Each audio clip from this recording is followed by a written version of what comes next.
point of view. Why?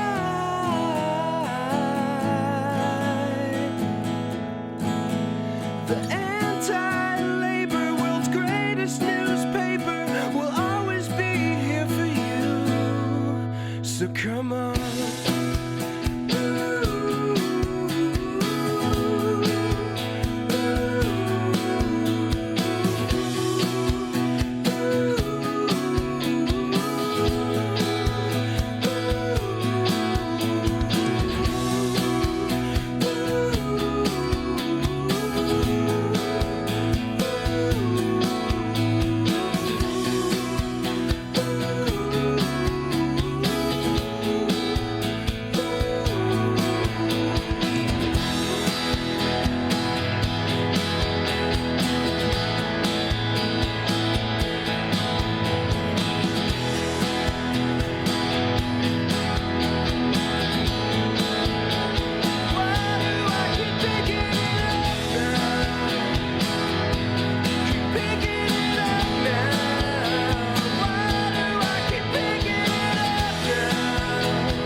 I'm a Trumpocrat. A Trumpocrat, that's right. Black off.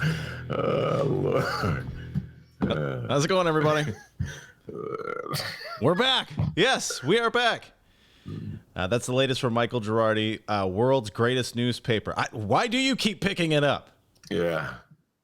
I ask myself that all the time, young Dr. D. By the way, can we just give a huge shout out to Michael Girardi? I love that song. Yeah, it's awesome. It is so good. And he's channeling his, not Ray Davies. Oh, no. It's pronounced Ray Davis. Ray Davis of the Kinks. I give him credit for A, knowing who Ray Davies is, and B, correcting me. It's Ray Davis, D, all right? Get it right.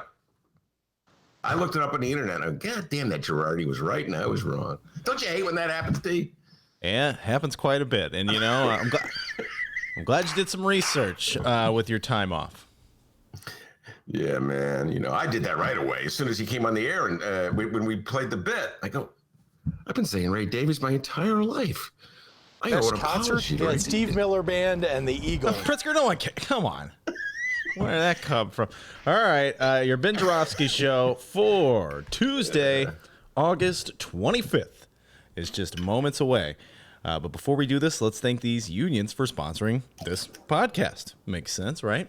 Unions like the International Brotherhood of Electrical Workers, Local 9 are sponsors, as well as the International Union of Operating Engineers, Local 150. Shout out to those unions. You're awesome. Thank you so much. And, of course, today's Ben Joravsky Show is brought to you by our good friends at the Chicago Federation of Labor. Now, Ben, still got the brown line. Yep, there it is. That's still going. Now, still going. when we take a week off, this would be a good time to, stop doing bits that may have been reoccurring. So I'm going to leave this up to you. Do we still keep doing Song of the Day, or we just 86 it right now? It's up to you. Pre-show planning live. Everybody's getting a taste of what a pre-show plan is with Ben Joravsky and Dr. D. Usually it's like at about 11:30, and he goes, "What do you think, man?" And I go, "Yeah, that's it. No more Song of the Day except for this one. Welcome back, welcome back, welcome back." Sorry. Oh, wait. Was that the Song of the Day? Yeah. I love Song of the Day. I say keep it. Whatever. It's not even a minute of our life. You're right. It's like 30 seconds of existence. I think it's a fantastic icebreaker too. You know what I mean? I know that in his Democratic convention speech, Barack Obama said, "Really love Song of the Day," and then Clinton said, "I really love Song of the Day when he sings Welcome Back." He's back, guys. The Ben Joravsky Show starts now.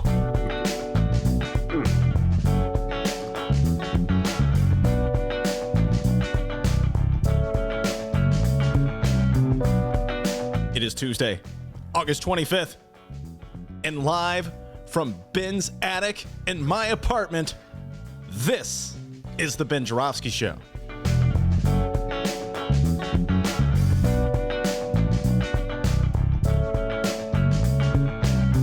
Today in the program, it's the return of professor and author of The Kids Are All Left, David Faris.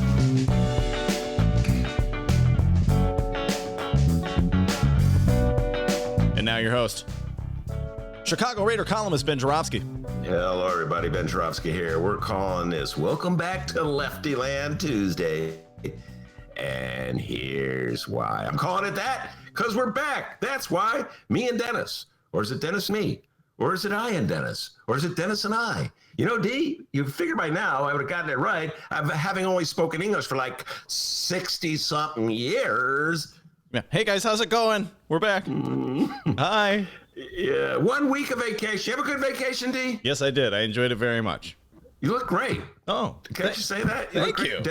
He's got this full beard. He's looking very man mountain and healthy and vibrant. And I know good things are happening in your life right now. So you look great. And Can I just say you that? look great too. Oh, wait. No, that's right. Your camera doesn't work on your phone because you bought it in 1997. And it's just a big giant letter B. No, there probably is a camera in here. Just, I don't know how to get it out. Anyway, I had a great weekend. I went up to Michigan with my family, and I was in Trump country, northern Michigan. Usually when I go to Trump country, I go in disguise. I go incognito. I wear my red Bulls hat so people think I'm a MAGA guy. Oh, he's MAGA. He's got a red thing. They don't see it's Bulls, not Make America Great Again. But this time around, there was no going incognito because I was wearing a mask, like when we went to a gas station. So, D, that's kind of a telltale sign when you go to Trump country. Oh, he's a hippie. Actually, a lot of people were wearing masks up there. I was very encouraged about that. There was Trump sign. One guy was driving on the road, had not just a sign, not just a flag, but like a huge flag. Trump, Pence. He put it right out there. Let the whole world know he's for Trump, okay? Making America great again. Donald Trump. Some other guy put a sign out, and my wife got so mad.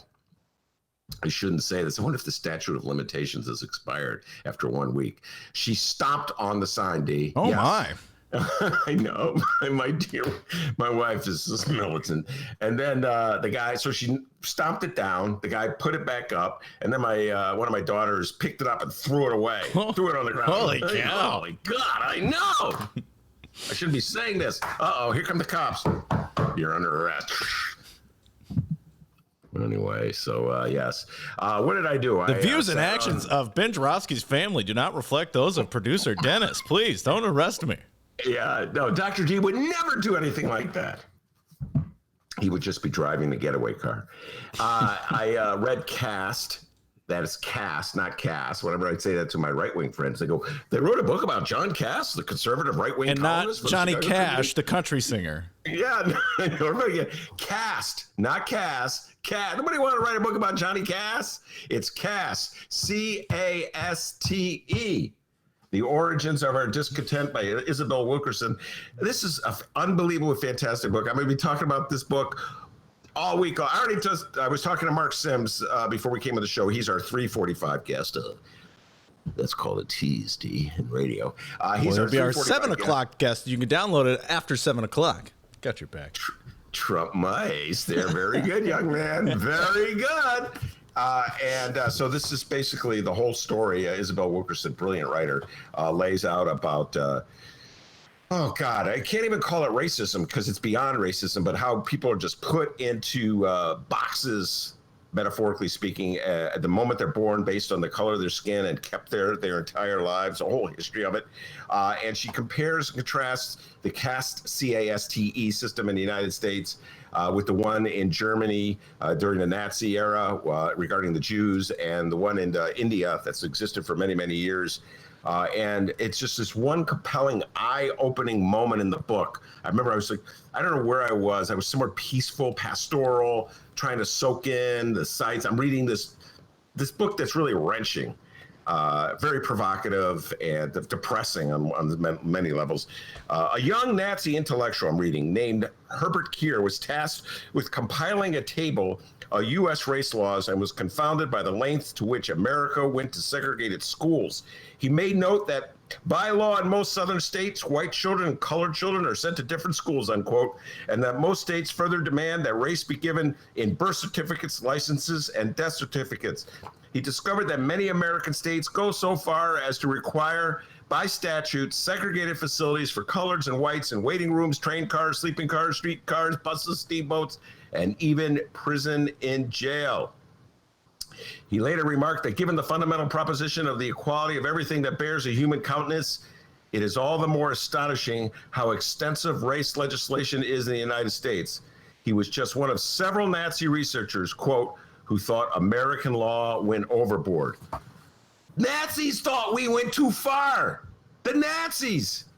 D, I was just like, everywhere I went, I was like telling people, have you read Cast? Have you read Cast?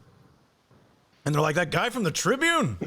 And you're like, no, wait, the singer? Cast, C-A-S-T-E, not Cast, not Cash. Fantastic book. I'm going to be talking about it a lot on the show. The Nazis. Oh, you guys kind of went a little overboard, America. Anyway, Hitler admired the Jim Crow setup that the United States. Hitler admired it.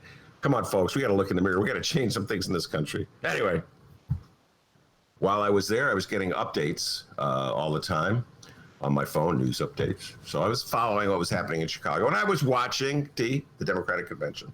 At night, I'd be watching the speeches. That's how I heard Obama go, Dennis looks great. Love that beard. And very mountain man. Very tall. Very bald. Very tall. Now do Clinton saying how good you look. Oh, that Dennis. Gotta work in it. Dennis looks great.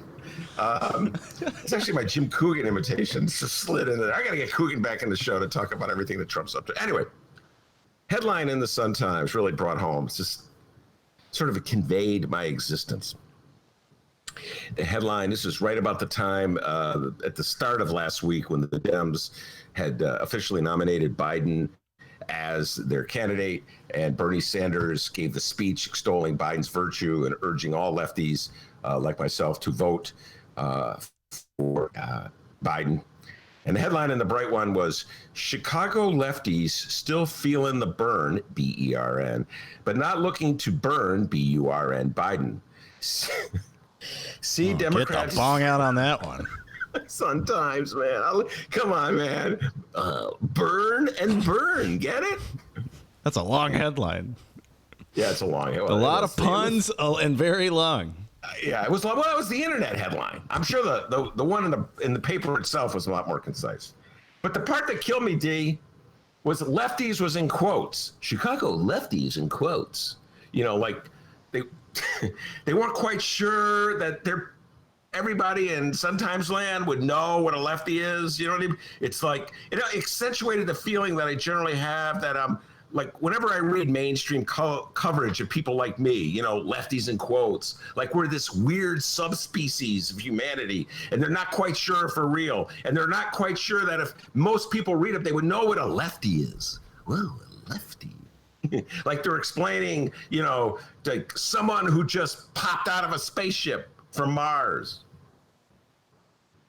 You know, lefties are like people who, I don't know, they think it's a good idea to spend more money on schools. Can you believe that? Or they want more nurses in schools. How dare they? Or, you know, they want health care for all.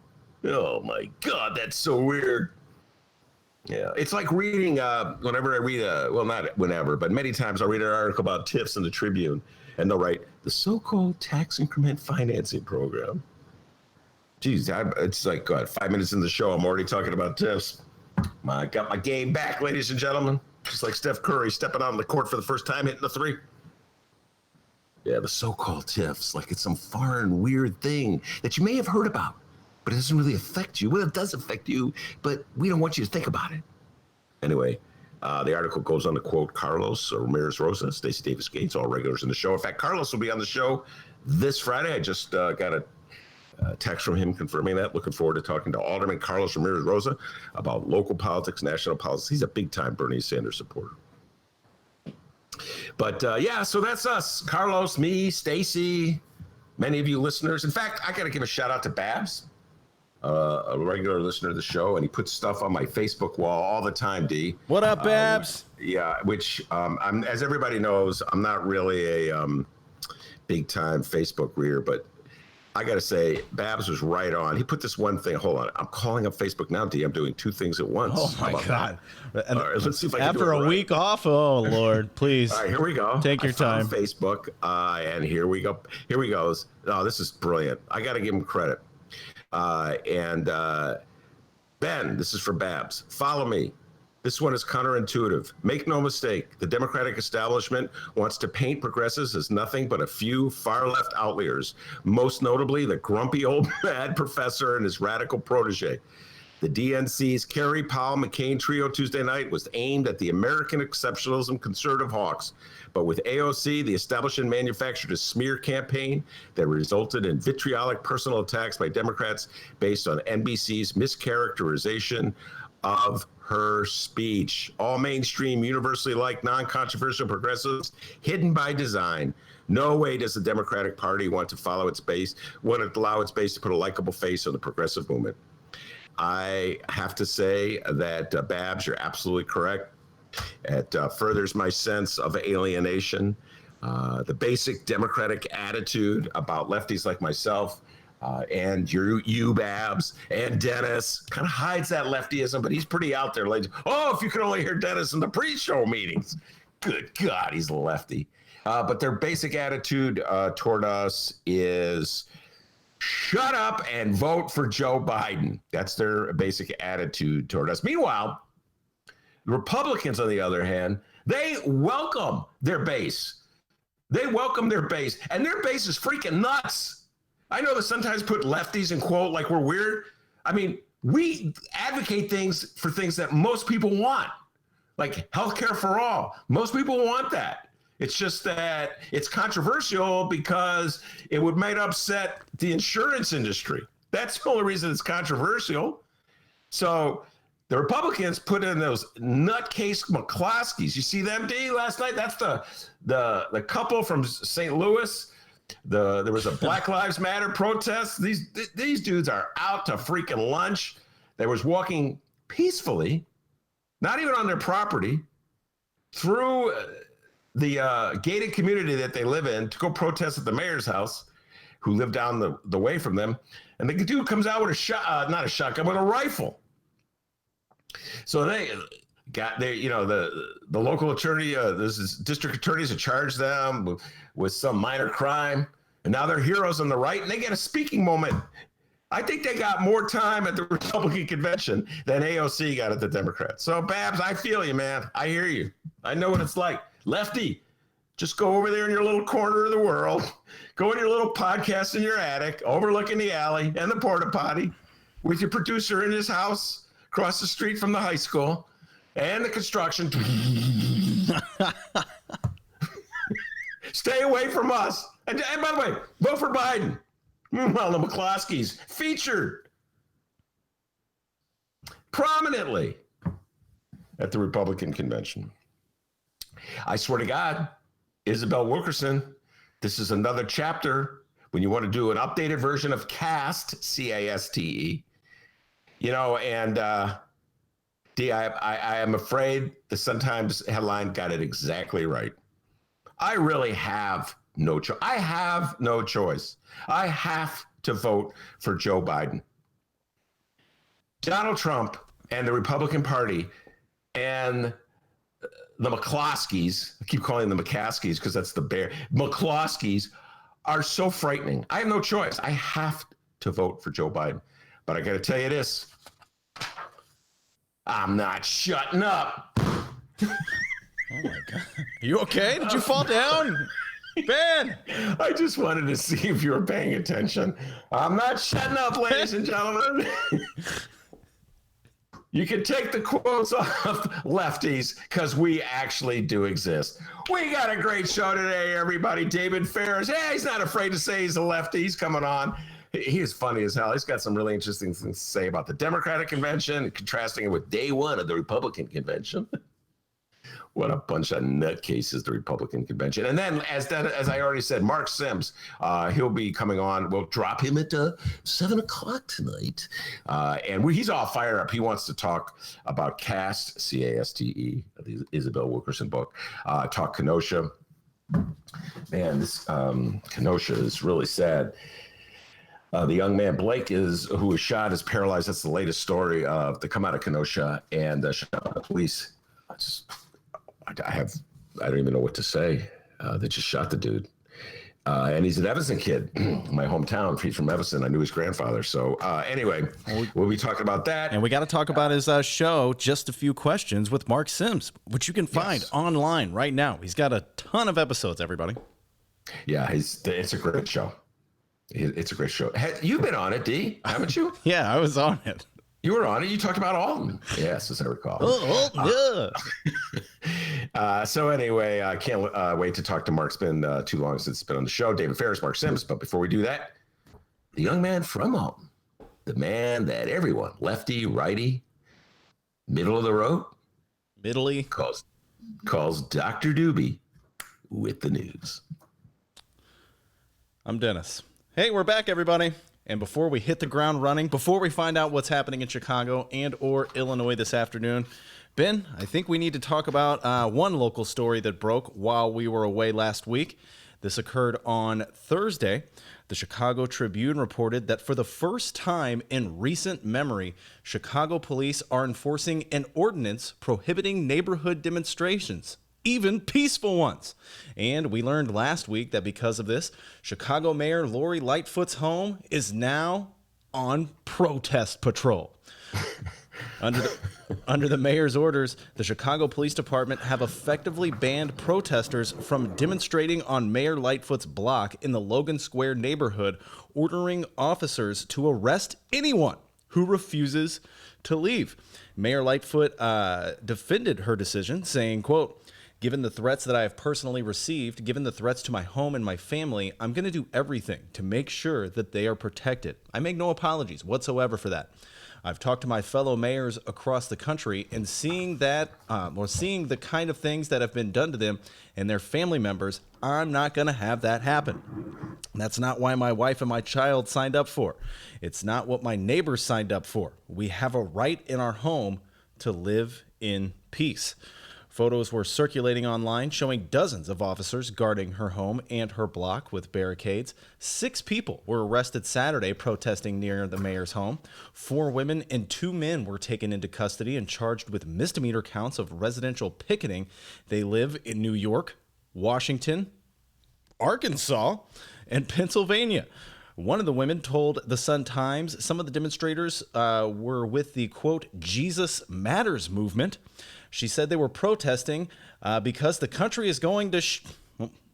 you know what she said there. The story... Wait, the Jesus lady said the country is going to S? Yeah. Just clarifying. Go ahead, D. Just clarifying. Just wanted to make sure I understood who said it and exactly what it was. Go ahead. The story even picked up some national media attention. If we were here last week, I may have done like a cute little trivia segment asking everyone what media outlet covered the story, and you would all answer correctly and win nothing because obviously it was Fox News, guys. They loved trashing Mayor Lightfoot. But I do have a couple more quotes from those opposing the mayor's protest patrol. But let's pause it here for a moment. Ben Joravsky, it's time to pick that absurdly gigantic brain of yours, the one filled with so much Chicago knowledge, it's frightening. Yeah, it is. The mayor fired back at these naysayers, stating that the death of George Floyd, the pandemic, and the resulting economic hardship have created a unique set of circumstances demanding a show of force. And said, quote, comparing this to some other time doesn't make any sense because there is no other time like this one that we're in. Benny J, help us out here. Take us back to Chicago mayoral past. Now, you're very old, so, maybe not too far back, all right? But can you recall any moments like this? Can we compare this to some other time? And how did former mayors handle protests outside their homes? Well, there's a lot to talk about there, D. And yes, my memory goes way back when it comes to Chicago history. And boy, do I take exception to when she said something that her neighbors didn't sign up for it. Her neighbors didn't sign up for any of this. I mean, they didn't. She didn't go ask her neighbors for permission and what she wanted. I had never heard that quote. Again, we were on vacation when this story broke. This is an older story, but I'm really enjoying this. So I'm going to go with it. I'm really glad you raised this, D. So I'm just going to say the neighbors didn't sign up for it. All right. You never got their permission to run for mayor, Mayor Lightfoot. Anyway, to answer your question, there's so many things. Like this time is unlike any other. Yes, it's true. There's never been a pandemic. That is absolutely true. But I got to tell you, 1968, I know Lori Lightfoot's younger than I am. She didn't even live in Chicago. She was in Ohio. And so she probably has no strong memory, but 1968 was every bit as frightening in my humble opinion as now. There was no pandemic, it's true, but it just seemed like the society was unhinging, and we had the war in Vietnam going on at the same time. Dr. Martin Luther King was killed. Robert Kennedy was killed. George Wallace was was he to the right of Trump? He was a manifestation of segregation, and he was running a third-party campaign that was picking up a lot of support in the cities of the North. There was so much racial hostility in the country that was unleashed in 68. So I just have to say that 1968 in many ways was even more frightening than now. I know everybody is up at the moment. We live in the moment in any existence, and it's hard to remember anything that went down so many years ago. But I think 1968 was more frightening, or as frightening as today. And then, so I'll start there. The mayor of the city of Chicago in 1968 was one Richard J. Daley, and he lived in Bridgeport. And the Bridgeport that Mayor Richard J. Daley lived in back in 1968 was much different in many ways than the Bridgeport that many of my listeners know about today. Bridgeport today is it's a sort of a gentrifying area of Chicago. It's it's diverse. A lot of hipsters are moving down to Bridgeport, but back in 1968, it was an all-white, defiantly so, straight out of a section of Caste by Isabel Wilkerson. I mean, the anger and hostility that many of the white people in Bridgeport had toward black people was palpable. It was real. It was just unabashedly expressed. And the notion of protesters going to Richard J. Daley's house on Low Street is frightening to think about, D, because the neighbors probably would have beat him up and the cops would have just, go ahead, take a few whacks. In fact, there were some protests. Dick Gregory, here's another name from the past that my millennials won't know. Dick Gregory, one of the great, he's a great comedian and social activist. He ran on a third-party ticket, believe it or not, for president in 1968. Tried to lead a march into Bridgeport, a march of anti-war activists into Bridgeport. Doing this, I think it was around the time of the Democratic Convention, and the police were having none of it. You're not going near the mayor's house. Bam, bam, bam. Hit him on the head with those batons. So, the notion, you had to have a lot of courage to have a protest outside of Richard J. Daley's house in Bridgeport back in the day. And people did it. They really probably would either get beat up by the police or the neighbors. Now, as I think about it, D, Baby Daley, after Richard J. Daley died, but Mayor Jane Byrne, she was the first, it was Michael Balanicki, who lived in Bridgeport, but it's like he didn't even exist as mayor in anybody's minds. You know what I mean? It was just here and there going so fast. Jane Byrne lived in a high rise on the Gold Coast, so who was going to protest outside of a high rise in the Gold Coast? And she moved into Cabrini Green. Remember that day? She moved into Cabrini Green. Yeah. She was there for like a week or two. I forget how long she was there. She thought that was the way she was going to get reelected. The chess pieces that she was moving around in Chicago politics, folks. This is ancient history, but she was really worried about Richard M. Daley, Baby Daley, running against her for mayor. So what she did, she goes, I'll solidify the black vote by moving into a high crime area in Cabrini Green. The black voters in Chicago will love me for that. And then as soon as she was done with the symbolism of moving into Cabrini Green, which got national news, she went back to her Gold Coast apartment and then appointed these white, you might want to call them, I don't know, the R word is pretty strong, but extremists from the Southwest side to the Chicago Housing Authority Board and the school board to sort of appease the white people. She goes, so that's chess in Chicago. I took care of the black people by moving into Cabrini Green. Now I'll take care of the white people by putting these racial extremists on the board who are against integration, and everybody will vote for me. It really didn't work out. Ira Washington won. Obviously, the black voters of Chicago were not really thrilled with her moving into Cabrini Green. And then Richard M. Daley, for most of, I would say for like the last 10 years of when he was in office, he lived in a gated community in the South.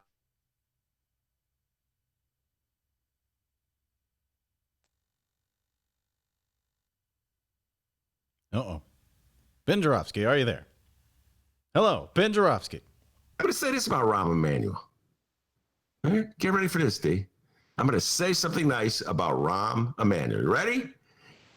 I didn't hear him crying when the protesters showed up at his door. And they did.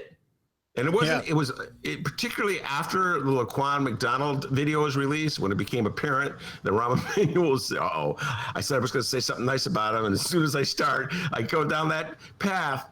Take a chill pill, man. Oh, thank you, Rahm. By the way, oh my God, Babs, if you're listening, what about Rahm and the advice he gave the Democrats? I know I'm supposed to say something nice about him, Dean. I know we're talking about local news. Yeah, this seems to happen every time. You go to say something nice about Rahm, man. Oh my God! This is. I read this. I forget where I was. Rahm, Republicans for Biden, something like that. Biden Republicans. God, he hates progressives. You know, Romano Hussein is always say, Ben, you hate Rahm. I don't hate Rahm. I always go, yes, you do. No, you don't. That's an exchange we've been having for a long time. Then Dennis every now and then trying to, cultivate Romano. Yes, he does. Yeah, you hate him. No, I don't. Anyway, he really hates us, lefties, that is. Thank you, Chicago, for this humbling victory. All I can say, you sure know how to make a guy feel at home. Oh, I love the guy. Yeah! Train just went by. I think Rom's driving it. Hey, Rom. So, say what you will about Rahm Emanuel. He hates lefties, and he's a Mitt Romney Republican at heart. But he didn't cry when the demonstrators came outside his house. And he didn't blame it on his neighbors. Well, my neighbors didn't sign up for this. No, they didn't sign up for any of it. You didn't ask the neighbor. You didn't go into a petition. Hey, do you mind if I run for mayor? Do you care?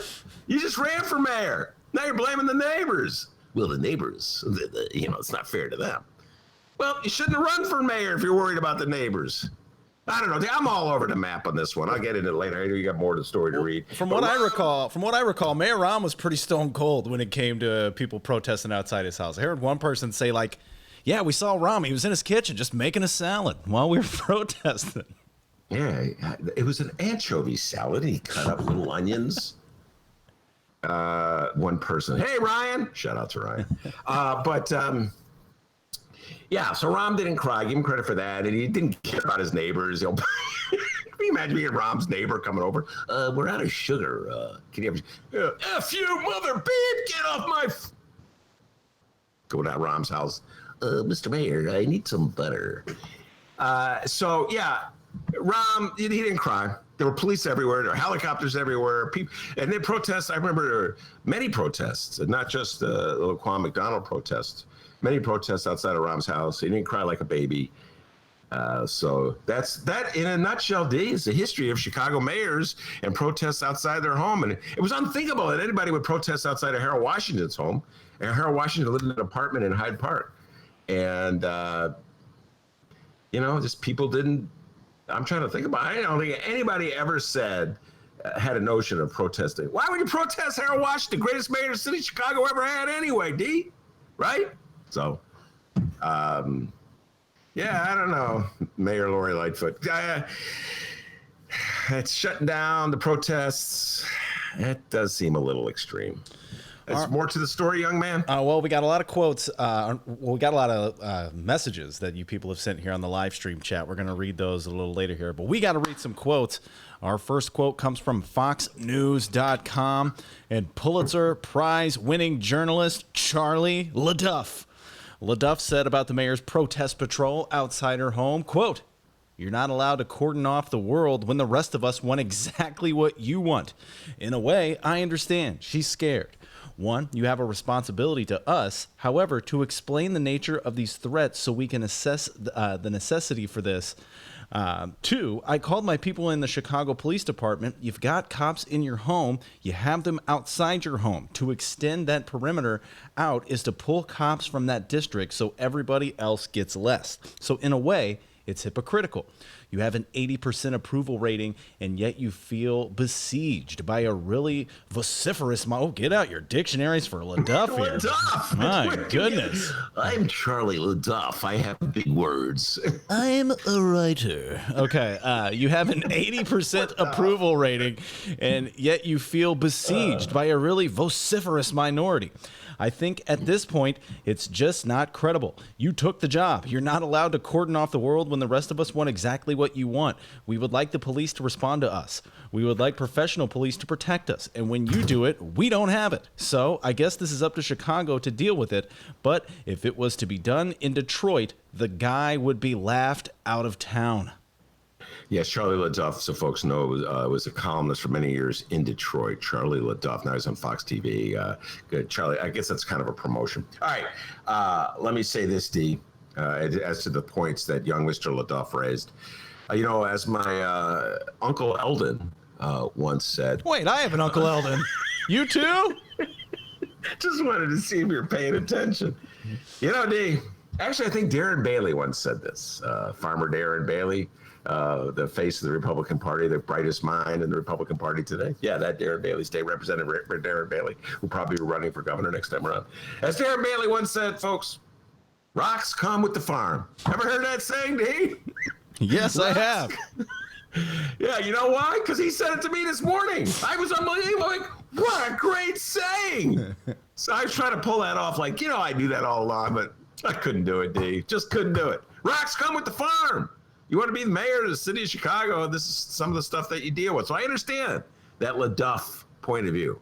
On the other hand, I would hate to have a bunch of people yelling outside my house, D. I would hate it. So I could kind of see where Lori Lightfoot is going. But I don't know, D. I'm going to have to go with Charlie LaDuff on this one. I'm like, Madam Mayor, rocks come with the farm. And this is part of what you put up with in this day and age when you want to be the mayor of Chicago. So there's a lot of privileges that come with being mayor of Chicago. You're a person, you're internationally known, you're a celebrity, you're a symbol. You get to be in all the talk shows, you're prominent. People care really deeply about what you have to say. And that's the positive side of it. And the negative side is you become the symbol of power in the city. And when people who feel powerless want to express their worldview, they're going to come knocking at your door, so to speak, symbolic, metaphorically. So I guess to quote your Uncle Eldon, rocks come with the farm. And I'm with, as difficult as this is to say, I'm with LaDuff on this one. I think she went overboard. All right. And hey, listeners, trust me, Ben Joravsky does not like it when a group of people yell outside of his house. Don't let me tell you about that time porta potty. Oh my God, so many people were at that porta potty after the show one day. You were yelling like a madman, Ben. Yeah, no, I'm like, well, hold on, Dave. Is there someone out there right now? God. Not right. It's all quiet. So if you want to come and use it during the next break, feel free. All right, just come on over. Come by. I don't know. Before David Faris, I'll ride my bike over and use the porta potty. Why not? All right, our second quote comes straight from the Chicago Sun-Times and the one and only Fran the Woman Spielman. She talked one-on-one with Fraternal Order of Police President John Catanzara. I got indigestion. Oh, you're a fan. Catanzara loves Trump, ladies and gentlemen. He wears the MAGA with pride. What did Johnny have to say? Here's FOP President John Catanzara. He said, quote, "At times there have been 140 officers assigned to that home," referring to Lightfoot's home. Catanzara also said, quote, "Maybe she should move into a high-rise downtown where you can put like 20 officers at the front of the building if need be. I get the family safety, but you picked this job. That's what you knew was part of the program when you signed up. What about all the officers who are getting projectiles thrown at them, fireworks shot at them? It's the do as I say, not as I do mentality." I think Johnny Catanzara's been listening to our show, D. I think he's getting half of his material from us. Do his rules for thee. If he said rules for thee, not for me, we would know he's listening. Well, if I hear rocks come with the farm, I'm pissed. All right, I'm just saying. That's the other thing. Young John, feel free. Feel free to use rocks come with the farm. And you're absolutely correct, D. If next week he goes, well, as my Uncle Eldon says, rocks come with the farm, then we know young John has been listening to us. And why wouldn't he listen to us? I mean, I know he's a Trump supporter. I know he wears the MAGA with pride. But come on. You're going to get more interesting conversation in this show than you will on some conservative show. By the way, the Sun-Times loves Catanzara. They just love the guy. They're always giving him quotes.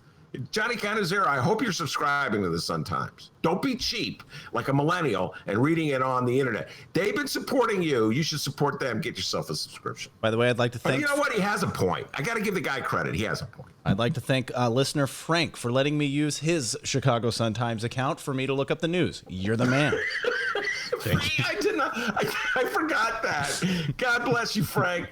Thank you very much, Frank. You are awesome. We are the brokest podcast in America. If anybody's looking to do a podcast, I'll produce it for a cheap charge. All right, don't worry.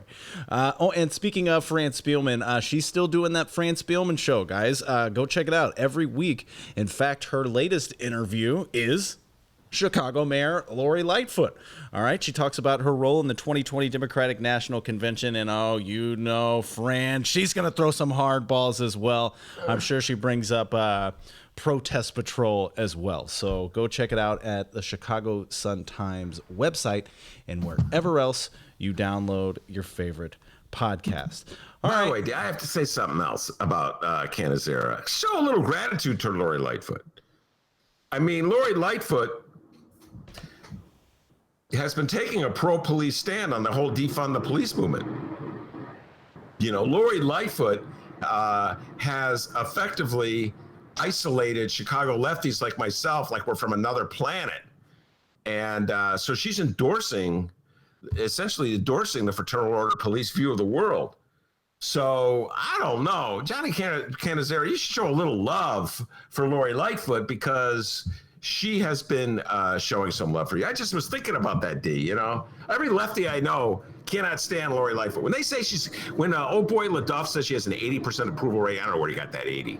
That's Fox News. That's the other thing. I mean, would you 80? LaDuff, I'm just adding up, rounding up. I think it was 75% last I saw in the Sun-Times, and that was a poll that was taken by Lori Lightfoot's guy. So, I could take it for what you want. I know in the North, what LaDuff should have said. By the way, here's the other thing about LaDuff. He's got my contacts in the Chicago. He's from Detroit. He's got contacts in the Chicago. I got contacts everywhere.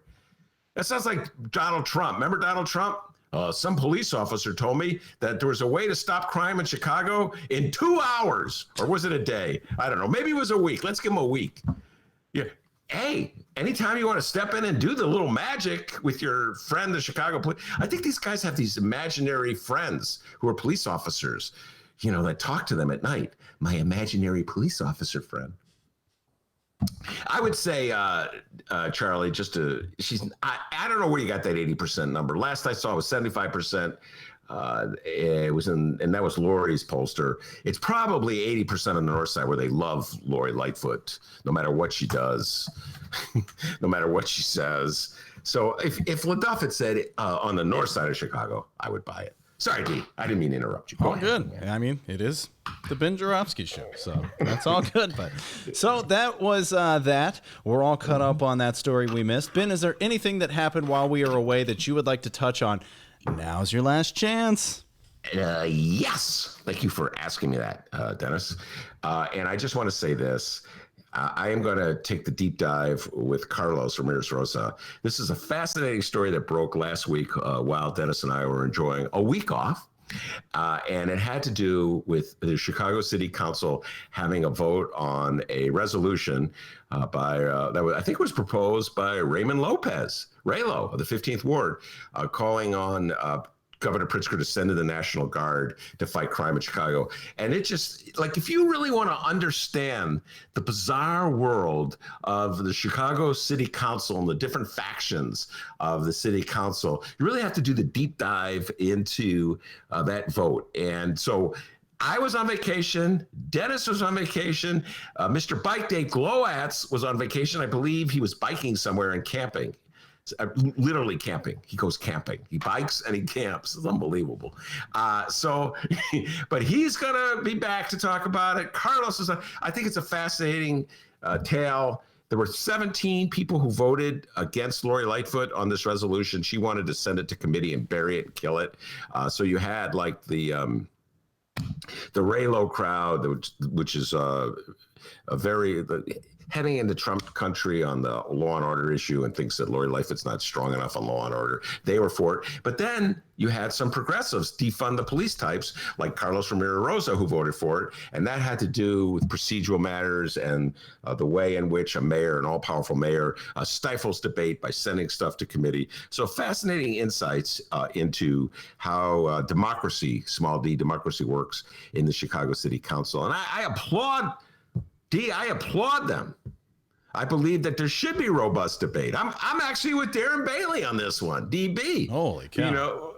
I do believe all these executive orders, where the powerful executives bypass the legislative process. I understand. I'm spending a lot of time thinking about how Barack Obama had to deal with the recalcitrant Republicans in the Senate, in the House. And how none of them would vote for him. From the minute he got into office, they were determined to sabotage his government at every turn. I understand that.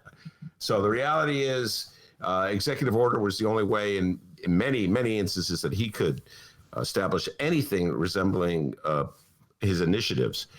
But Lori Lightfoot, she's totally different situations. She does not have a recalcitrant opposition. So I believe in democracy. Anyway, so that was on my mind. That went down last week while we were vacationing. Dennis was driving around the state of Illinois. Did I have that right, D? You were in a car driving? So we're going to take the deep dive with Alderman Carlos Ramirez Rosa. We'll be talking about this on Friday. Be on the lookout for that. And hey, we should try to get Raylo back on to talk about this as well. What do you say? Oh, come on. You know, Raylo's always welcome on this show. We'll argue. Raylo, I don't agree. Remember, you got to give him credit. After the last interview, where I don't agree with you on that. I don't agree. They sent me a text going, well, Ben, we have this new drinking game. We have to take a shot every time you say I don't agree with you. Anyway, yeah, we got to get Nick Spazzato back. You know, see if our one Trump supporter, see if the Democratic convention has moved him to vote for Biden, or more to the point, has watching the nutcases, the assembled by the Republicans, has that convinced him to vote Democrat? So, if I recall, Spazzato, he was more against Hillary than he was for Trump. He stated that quite a few times in our interviews with him. So yeah, he kept saying that, but he kept. Well, like, you know, where the economy's going. Then he put that MAGA hat on after the. No, I'm just kidding. No, we'll see where Nick is. McCloskeys. I always want to call them the McCaskies, but they're the McCloskeys. And no public event scheduled for Mayor Lightfoot this afternoon, so we will move on to some Illinois news. And since we're talking about former mayors, let's talk about some former Illinois governors. And no, not the one who was in prison. I'm a Trumpocrat. The Trumpocrat, that's right. No, this is the long-awaited follow-up on our most recent former governor, the one who did so little he may as well have been in prison during his tenure. It's, thank God, former Republican Illinois Governor Bruce Rauner. Yay for our teachers! Yay for our teachers! Where on earth has this guy been? That's you know what I mean? The last we heard, after a decisive loss against J.B. Pritzker, Bruce Rauner quickly sold his home in Winnetka, Illinois, and rumor had it he and his wife were headed to Paris. Oh, and he also snuck in the news. Paris? Right? Or Italy? Oh, it was Italy, wasn't it? Yeah. Yeah. It wasn't. I'm pretty sure it was Italy. But anyway, go ahead. Did not mean to interrupt you. It's all the same to this downstate hillbilly. All right. He also snuck in the news a couple months back, texting a quick jab at Governor Pritzker's handling of the coronavirus pandemic, arguing the state's phased reopening plan is a boon for Democrats who are looking to benefit politically from the coronavirus. But now, thanks to WTTW Chicago and their excellent work covering this week's Republican National Convention and the Illinois GOP, we may have learned the whereabouts of our former gangly, awkward governor.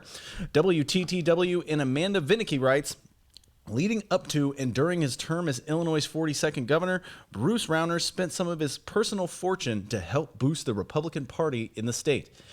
He's not only no longer doing that, Rauner's not even registered to vote in Illinois anymore. He's set to cast his ballot from Florida. Say what? What happened to Italy? Florida? And a special thanks goes out to the meanest Illinois political bulldog in the yard, Capital Facts' Rich Miller. He went online and found the actual Florida voting registration. It says he is registered to vote in Monroe County. He's still a Republican, and apparently Rauner owns a waterfront mansion in Key Largo. And according to the Chicago Tribune, the mansion has a 72-foot-long pool. Oh my God! Wow. Lord, what do you think about that, Rauner in Florida? Well, Rauner, I have to say this: wealth buys you. It buys you certain privileges. Let's put it that way. And if you want your vote to really count, Florida is a place to go. With this insane electoral college system that we have, as you know, D, votes in Florida are more valuable than votes in Illinois or votes in California. How this system has existed for so long, I'll never know. And by the way, going back to Caste, the great book by Isabel Wilkerson, she points out how very much the electoral college system was a creation to support slave owners to give them the benefits of having slaves by virtue of increasing the number of people in the state without giving the slaves any voting rights. So it's a vestige of slavery, and it still exists, and not surprisingly, it's helping the Republican Party. Yeah, so Bruce Rauner didn't care about Illinois. Bruce Rauner didn't care about Chicago. It's the place where he decided to settle in. He owned about 8 homes, I want to say. I know Frank could probably correct me, 7 or 8. Can't remember the exact number. In addition to the one in Winnetka. And by the way, protesters went to that house. I'm just thinking about that. I didn't give Rauner credit. Oh, I remember that. Send out I think police. the quote was when the protesters showed up from Rauner was something like a wasn't really any words, just noises. Rauner, well, first of all, Rauner was never. They got 8 houses. He's moving around a lot, and he loved the condominium. He had the condominium in Chicago. He loved to go rollerblade. And we are not making this up. Rauner was a rollerblader, and he got the place in Montana where he would used to drink wine with Rahm. Remember that one day? The two of them made millions together.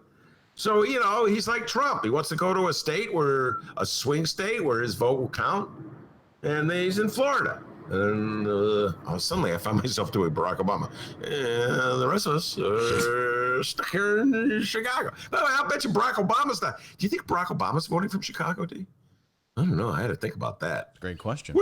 Where does Barack Obama live these days? I don't know. He was in Philadelphia when he gave a speech at the Democratic Convention. Frank! So I'm not surprised that Bruce Rauner is in Florida. I knew he couldn't care less about the state of Illinois. He tried to bankrupt the state of Illinois in order to turn it into Wisconsin. That was like the extortion racket he was running here to destroy unions, so he could have the Republicans had more power, and there would be less control over the financial markets, and he could make even more money. So that's what motivates Bruce Rauner, one of the greediest, selfish people I've ever seen in public service. And I have public service quotes when I apply it to him. It's just a racket scheme. So he has left Illinois after almost destroying Illinois, and now he's in Florida. And in his gated community with a 72-foot long pool in Key Largo. I'm a little jealous, by the way. I want to live in Key Largo, D. Yeah. Hey. So, yeah, I'm not surprised, D. I'm not surprised at all that Bruce Rauner set up camp in Florida. But who knows how much he's there anyway? Probably spends a lot of his time in Mountain. Oh, he's cracked me up when you did that. Now, watch this, ladies and gentlemen. He hasn't missed a beat. He's been gone for a week. Watch this. Watch this, folks.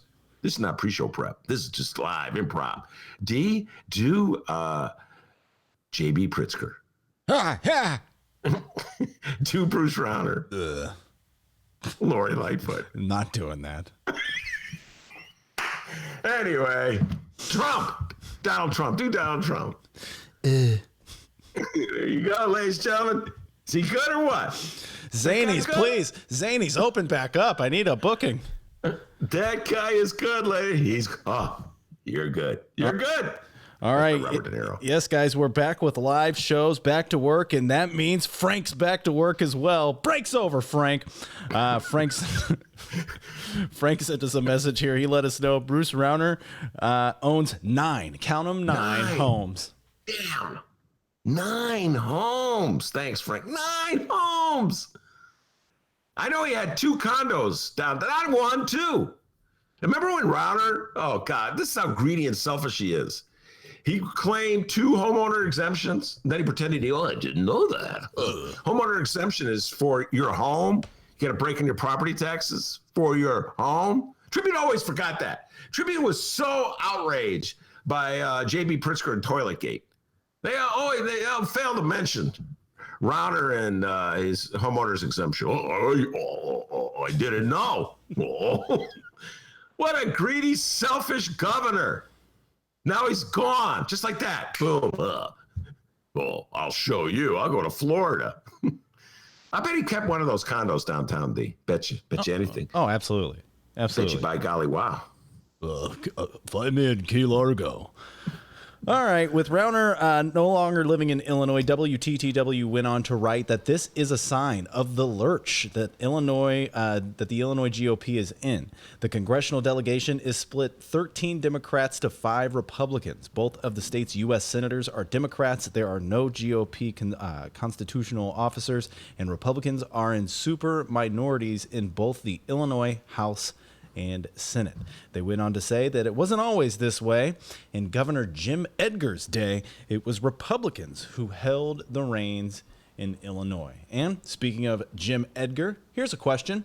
How many times can a Republican politician endorse a Democratic one until they are called a Democrat? We may soon find out the answer, as former Illinois Governor Jim Edgar announced that in the presidential election, he will be playing the record player, yes, and endorsing Democrat Joe Biden. Ben Joravsky. I thought you were going to. Oh yeah, I thought you were going to play the. Well, I mean, okay, sure. Mr. Vice President, your opponent in this election, President Trump, has made your mental state a campaign topic. And when asked in June if you'd been tested for cognitive decline, you've responded that you're constantly tested in effect because you're in situations like this on the campaign trail. But please clarify specifically, have you taken a cognitive test? No, I haven't taken a test. Why the hell would I take a test? Come on, man. That's like saying you, before you got in this program, you take a test where you're taking cocaine or not. What do you think, huh? Are you a junkie? What do you say to President Trump, who brags about his test and makes your mental state an issue for voters? Well, if he can't figure out the difference between an elephant and a lion, I don't know what the hell he's talking about. Oh, we don't know what the hell you're talking about, sir. Jim Edgar. I love Joe Biden. I'm voting for him, D. Okay? Get bored. I mean, it's not like there's 25 choices. There's only 2. So I guess you gotta do that. Kanye got kicked off the ballot. That also happened while we were out of town on vacation. D. Kanye got kicked off the ballot. Kanye West and the birthday party. But an insult to everybody. All right. Even Kanye didn't take it serious. Anyway, Jim Edgar. Jim Edgar has endorsed Joe Biden. I have a quote from Jim Edgar here saying, Donald Trump just hasn't grown in office. I hoped when he got elected that maybe he might grow in office.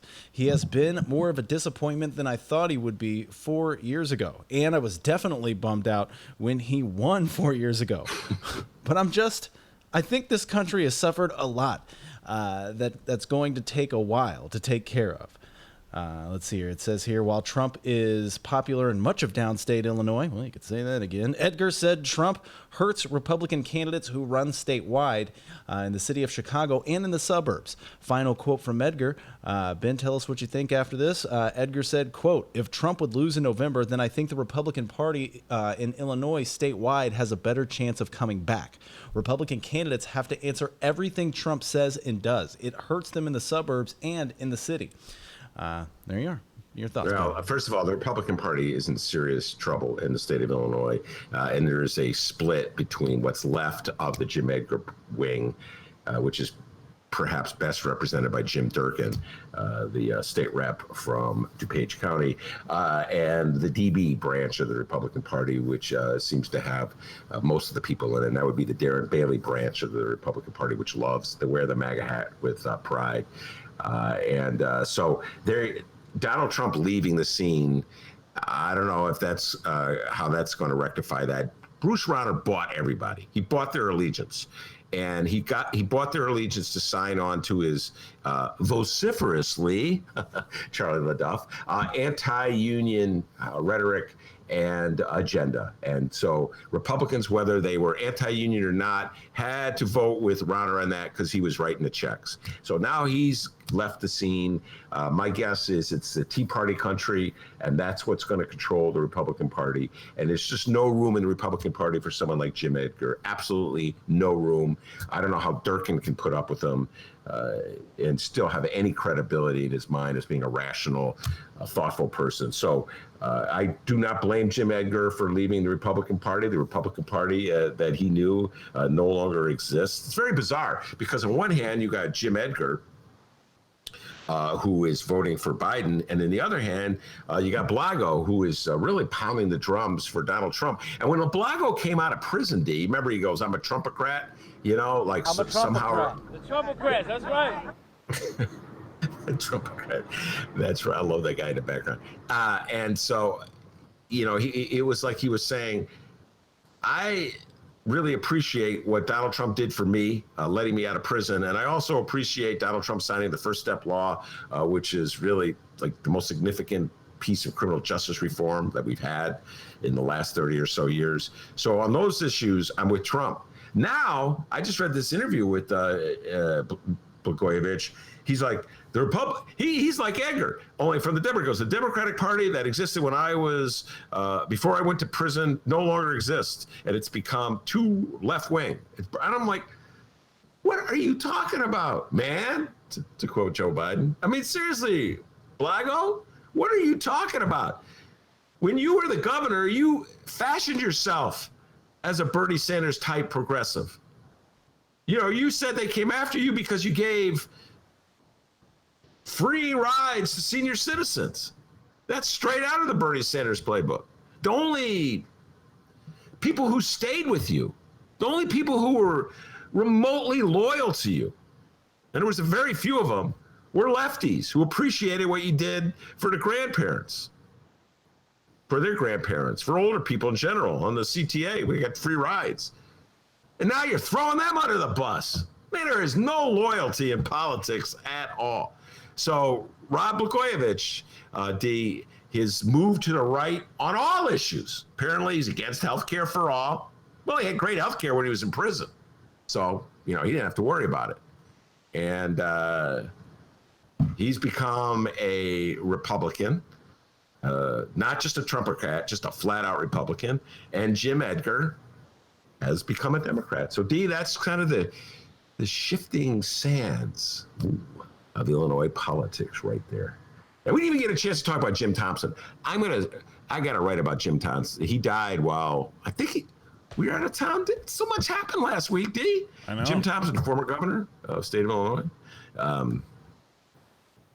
died last week. And I know this is so obscure, the things I fashion on, but I was reading the obituary of Jim Thompson, and there was a reference to the fact that when he was a young attorney in the Justice Department, he argued the case against Lenny Bruce. Now, I don't know if you know who Lenny Bruce is, D, but Absolutely. Lenny Bruce is a hero of mine, a groundbreaking comedian from the 50s and the 60s, and they were always throwing Lenny Bruce into jail for saying something outrageous. And you know what? All these Republicans sobbing about cancel culture, they were the ones who were throwing, their forefathers, I should say, were the ones throwing Lenny Bruce into jail.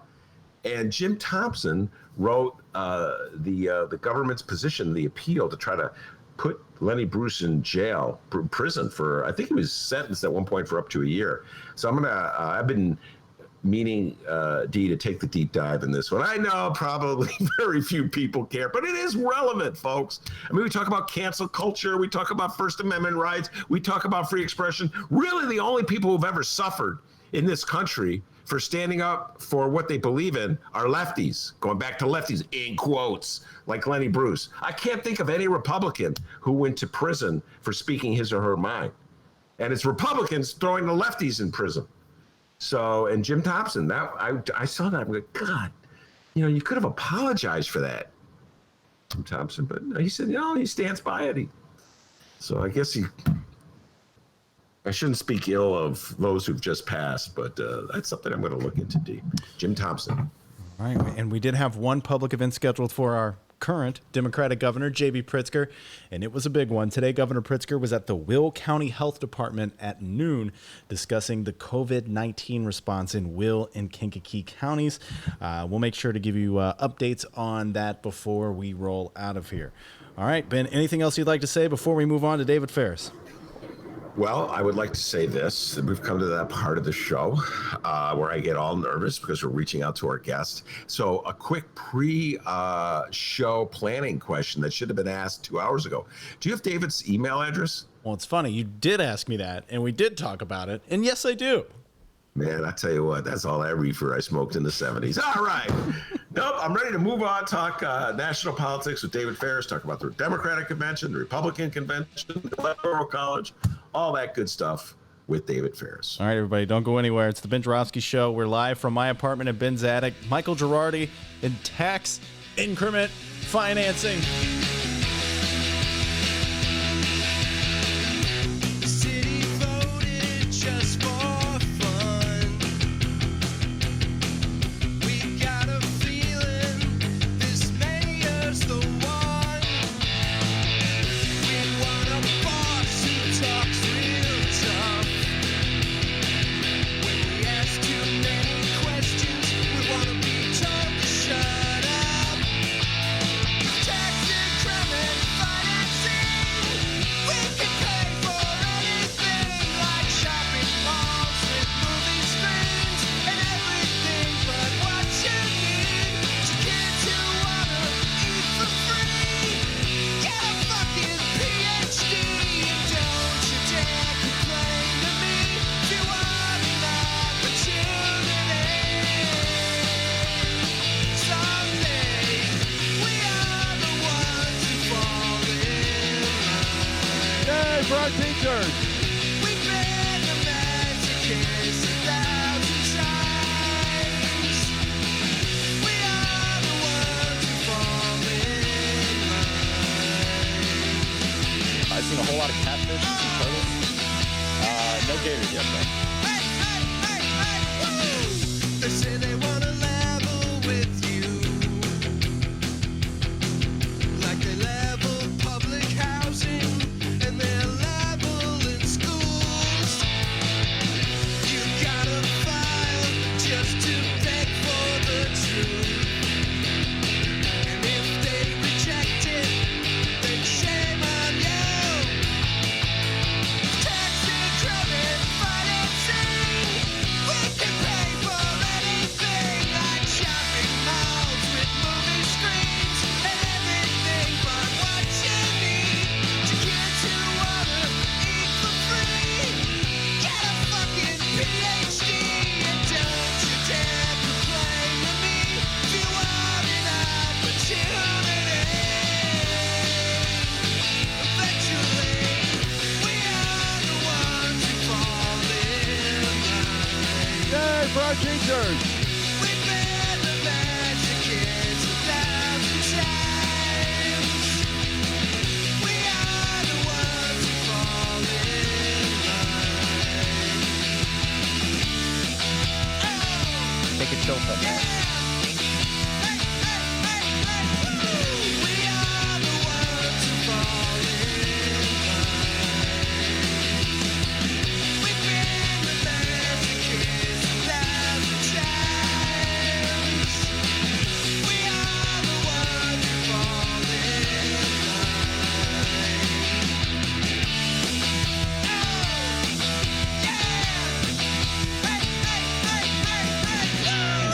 Thank you, Chicago, for this humbling victory. All I can say, you sure know how to make a guy feel at home. Read the Chicago Reader to get up to speed on what's what in Chicago.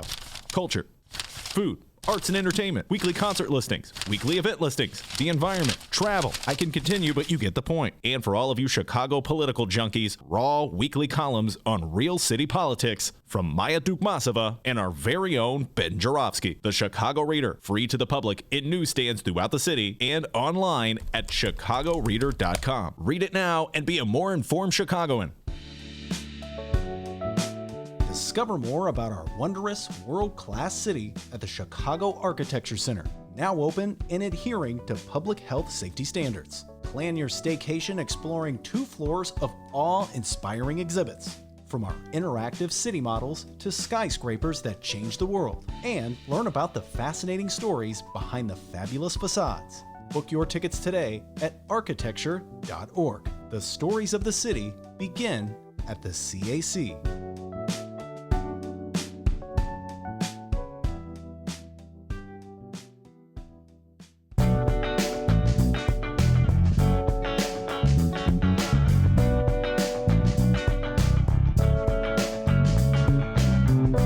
number 2 of your Ben Joravsky Show is brought to you in part by the International Brotherhood of Electrical Workers, Local 9, the International Union of Operating Engineers, Local 150, and the Chicago Federation of Labor. Benny J, take it away. David Faris is with us. I can see him clear as a bell. I hear him clear as a bell. I hope I can hear him. It's worked. We were off for a week, and I always get nervous when we reach out to a guest for the 2 o'clock interview, but it works. David Faris, of course, political science professor at Roosevelt, right here in Chicago, author of 2 excellent books. The Kids Are All Left. We talked about that at great length the last time I was on the show, how the younger generation is moving left. And we'll see if David still thinks that. Maybe I have to rewrite the book after this convention.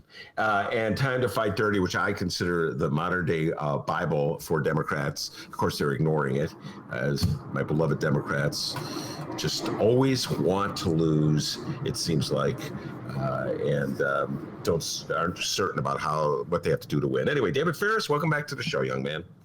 Man, it's great to be here. What do we got? 70-something days to the election. So, I'm ready. I'm fine. Am I fired up? I don't know. Is that how I describe myself for Joe Biden? Probably not, right? But I'm here, Well, we'll get into that.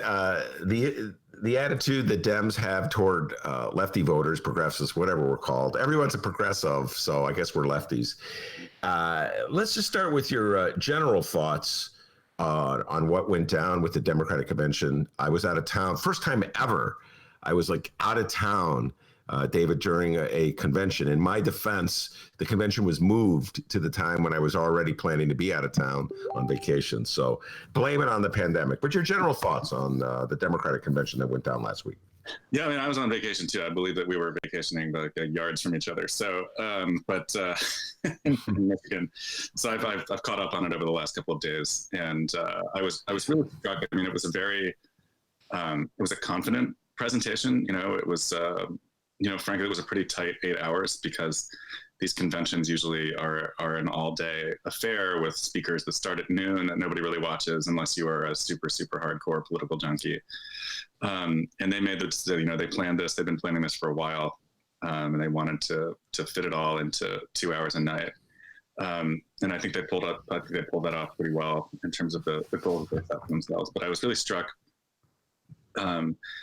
that so much of the outreach, or the most visible outreach at the convention, was to wavering Republicans, and sort of not to the flank of the party that I think that Biden and Harris are going to have the most trouble turning out to vote for them. And that those were the moves of a ticket in a party that's very confident that they're going to win based on current polling. And I think maybe they don't think that they need to reach out to the kinds of voters who aren't jazzed up about this ticket.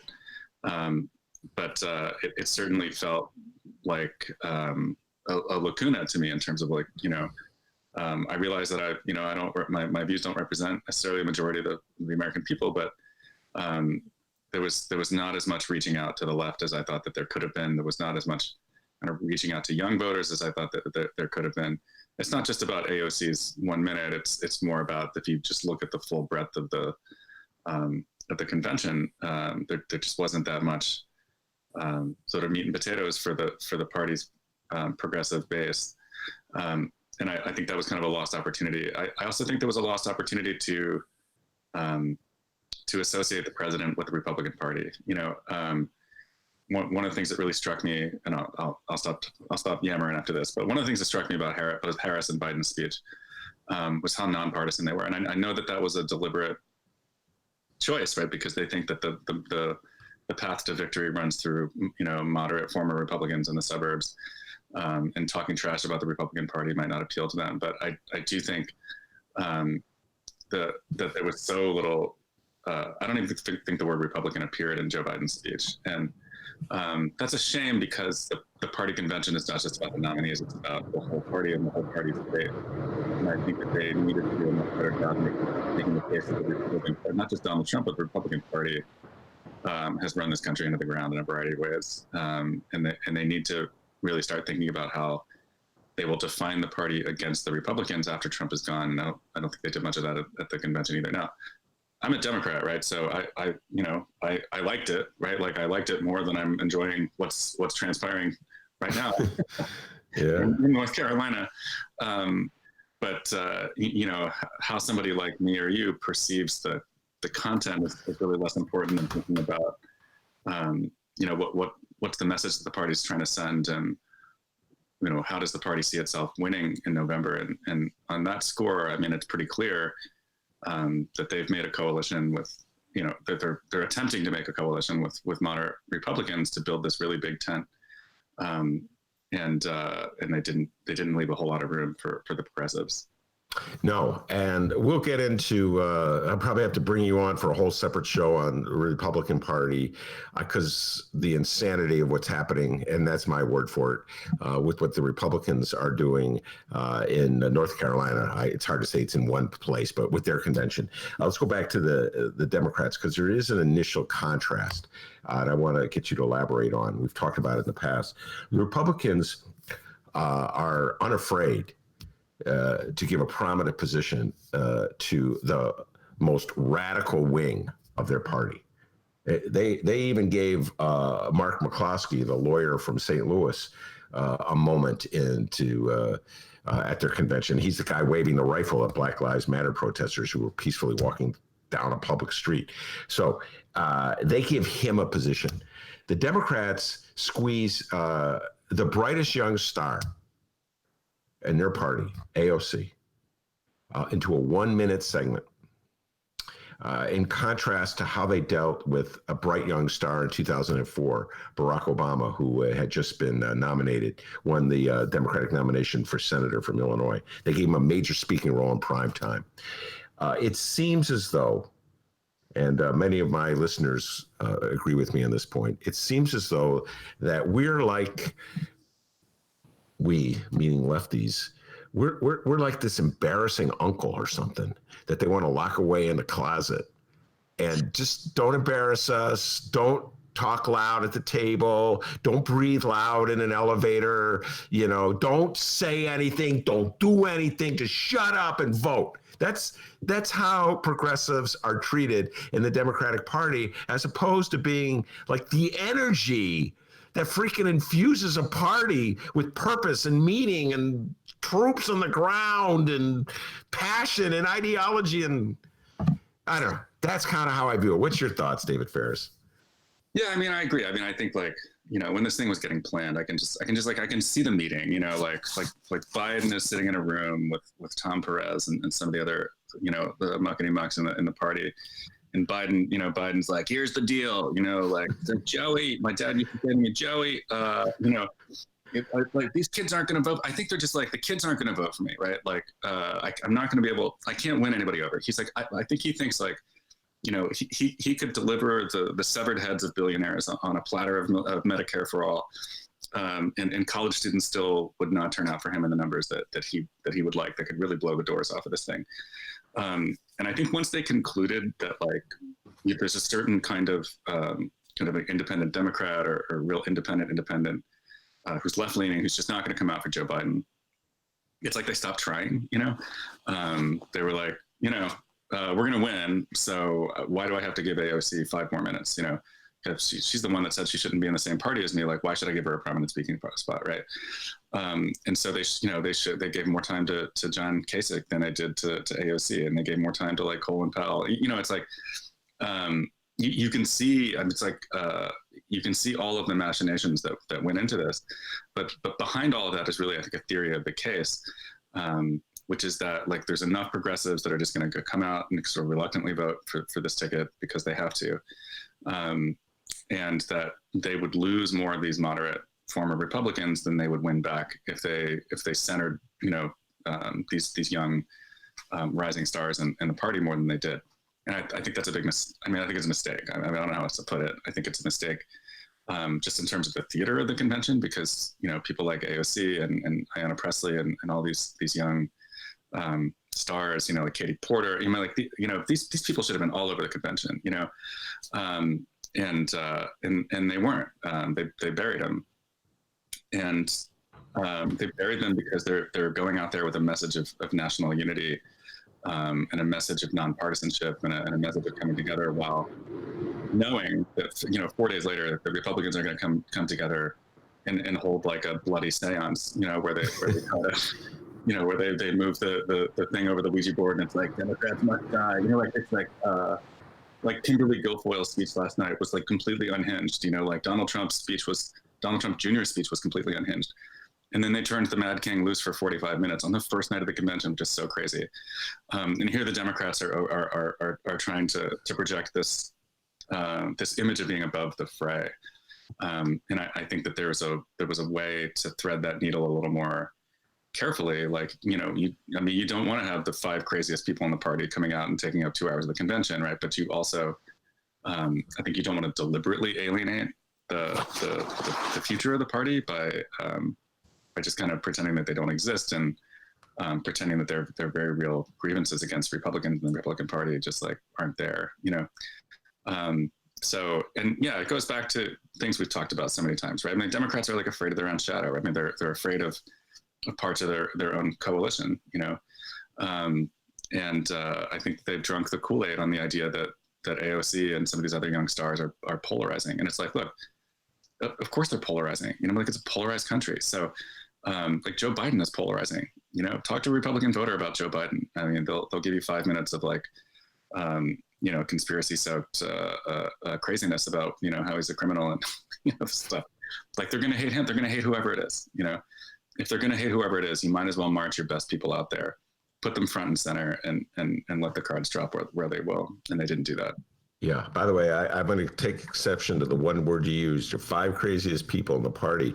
I know what you were saying when you said craziest, but that inadvertently you were expressing the way mainstream Democrats look like people like me.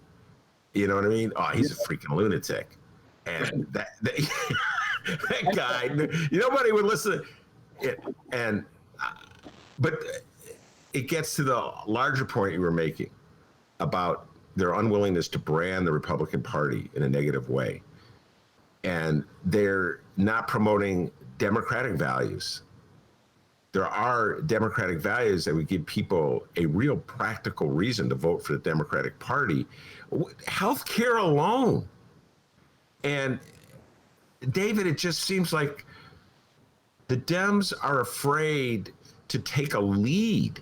They're so cautious about those swing voters in Wisconsin that they're constantly trying to appeal to.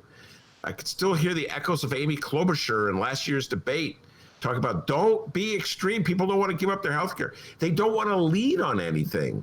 And so it's that much harder to turn around and then promote values through legislation if you've been afraid to champion those values when you're running for office. Yeah, and it's just listening to the biggest speeches, the Harris and Biden and the Obamas, and you wouldn't, if you didn't already know, you wouldn't get a sense of what they plan to do once they're in office, and it's like, sure, like I would like competent leadership on the coronavirus too. I'm also, maybe like naively and stupidly holding out hope that the most of this will be behind us by the time the next president is inaugurated. And so it's like, I want to know what else I want to know what else they have up their sleeves, what is the healthcare plan? Don't subcontract that out to the 6 o'clock speaker, tell us in the main speeches, like just bare bones, like, what are you going to do? And it just felt like that Harris and Biden in particular, the speech was about like, there's darkness and light. We're better than this. I'm better than this. Pick me. Pick me if you don't want to live in this like, dystopian hellhole with the, reality TV president like tweeting out insults at you. And it's like that's an important message, but it's also, I think, important to tell kind of wavering supporters, people who wouldn't be inclined to vote for the Democrat if they were offering them things. So, what are you going to do? How much student debt relief? How quickly are we going to move towards a universal healthcare system? What's the foreign policy vision? The foreign policy speech was delegated to Tammy Duckworth, who was like, well, Joe Biden won't intentionally murder our troops. And it's like, that's a really low bar, what else is he going to do? Of course. we assume that if Joe Biden finds out that the Russians are putting bounties on the heads of our soldiers, that he'll do something about it. But like, I feel like that's priced in. So what else are we doing in foreign policy? You know, like, what are we going to do about trade with China? You know, what are we going to do about these trade deals? How are we going to repair our alliances? Right? So there was a lot of like appeal to authority and assertion. You know, like Joe Biden will repair our alliances. Like Joe Biden will, make sure people are insured. Joe Biden will make the right decisions on the virus, but not a lot of specifics. And I understand that normal people don't want to sit there and listen to a wonk speech from the Brookings Institution about their plans, right? But they do. I do feel like people, even like normal people who aren't listening to this show, even normal people want to know what the president's going to do, right? If they get into office, if they win your vote, like, what are you going to do with it? And I kind of just like that was the big thing missing from what was a very well produced program. You know, it's a long infomercial at this point, right? Not much else happens at these conventions. It's free advertising, and I didn't think it was like a disaster or anything, right? But I thought certainly there were opportunities that they could have taken to define the future of the Democratic Party beyond Joe Biden, beyond this crisis, beyond Donald Trump, that they just didn't do because they didn't think they had to, and that's that's disappointing. It's disappointing that we have to go out and do the work anyway, even though we're being taken for granted. I would be negligent if I didn't ask you for your thoughts on Mayor Rahm's analysis of the election. That broke, I think, in an interview he gave on Friday. I want to say, I lost track of time last week, where he was saying that the great victory for the Democrats is that they managed to get through their convention, paraphrasing our distinguished former mayor, without mentioning Medicare for all and without mentioning a Green New Deal, two of the paramount issues of our time. Right. I'm sorry, man. I just like... how cut off and clueless can you be as to real life in America? Your thoughts on the political visionary of Rahm Emanuel? I don't think you'll be surprised to learn that I'm not impressed by the strategic vision of Rahm Emanuel. If it was up to Rahm Emanuel, we would never have passed the Affordable Care Act in the first place in 2009. He very famously pulled President Obama aside and was like, "Don't do this, man. You're going to lose the midterms. People don't want this." Obama, to his credit, was like, "I don't care. This is a reform that the country needs. It's going to help people, and if we pay for it, we pay for it." Now, that was a little bit too fatalistic, I think, about the messaging, and they really screwed that up. And they obviously screwed up by not including the public option in that bill. But the bottom line is that Rahm Emanuel was wrong about the most important policy achievement of the Obama administration. We've moved beyond that. Obviously, on the left, we want more. We want much more. But at the time, it was a huge reform, hugely important. It's helped a lot of people, including in my family. And he wouldn't have done it because he's a coward. Because he doesn't. Fundamentally, Rahm Emanuel does not want to achieve things with power. He just wants the power, right? Like, he wants to stay in power, even if it means not doing the things that the voters sent you there to do. Even if it means like that you fundamentally don't really have any core principles. It's just like, we think the Democrats are like vaguely better at administering government than Republicans are. And so, we think that just keeping us in office is so important that we're willing to sacrifice the policy goals that are the point of getting power in the first place. Like, what is the point of getting power, of winning these elections, right? If you don't have a bold vision of where you want to take the country. And if you start off with this, like, well, we're taking Medicare for all off the table before the next administration even starts, where do you think that leaves us in terms of bargaining? Then it's just, we're going to be debating the public option again, for 2 more years. And so I hope that there's people in the room with Joe Biden who are pulling aside and say, look, Rahm Emanuel can say whatever he wants, but the voters in your party, the exit polling from your own primaries and the voters in your party support Medicare for all. And it's your job to sell this policy, which would help millions of people, particularly in the midst of this crisis. Your job is to convince people, persuade people that this is the path forward, rather than sort of like powering in being afraid of your own shadow, thinking that taking, brave, courageous policy positions is going to get you beaten. The reality is, you're going to lose worse if you don't do anything. So, where do they find him? Like, where even is he? You know what I mean? Like, I'm from Philly, and how they haul out Ed Rendell every once in a while. Yeah. He was the governor. He was the mayor of Philly in the 90s, and the governor of Pennsylvania in the early 2000s. And he's like, he's like fossilized in amber from 1987. And the networks call him out, and they're like, "What do you think, Ed Rendell?" And he's like, "I don't know about the left. The left is the big threat."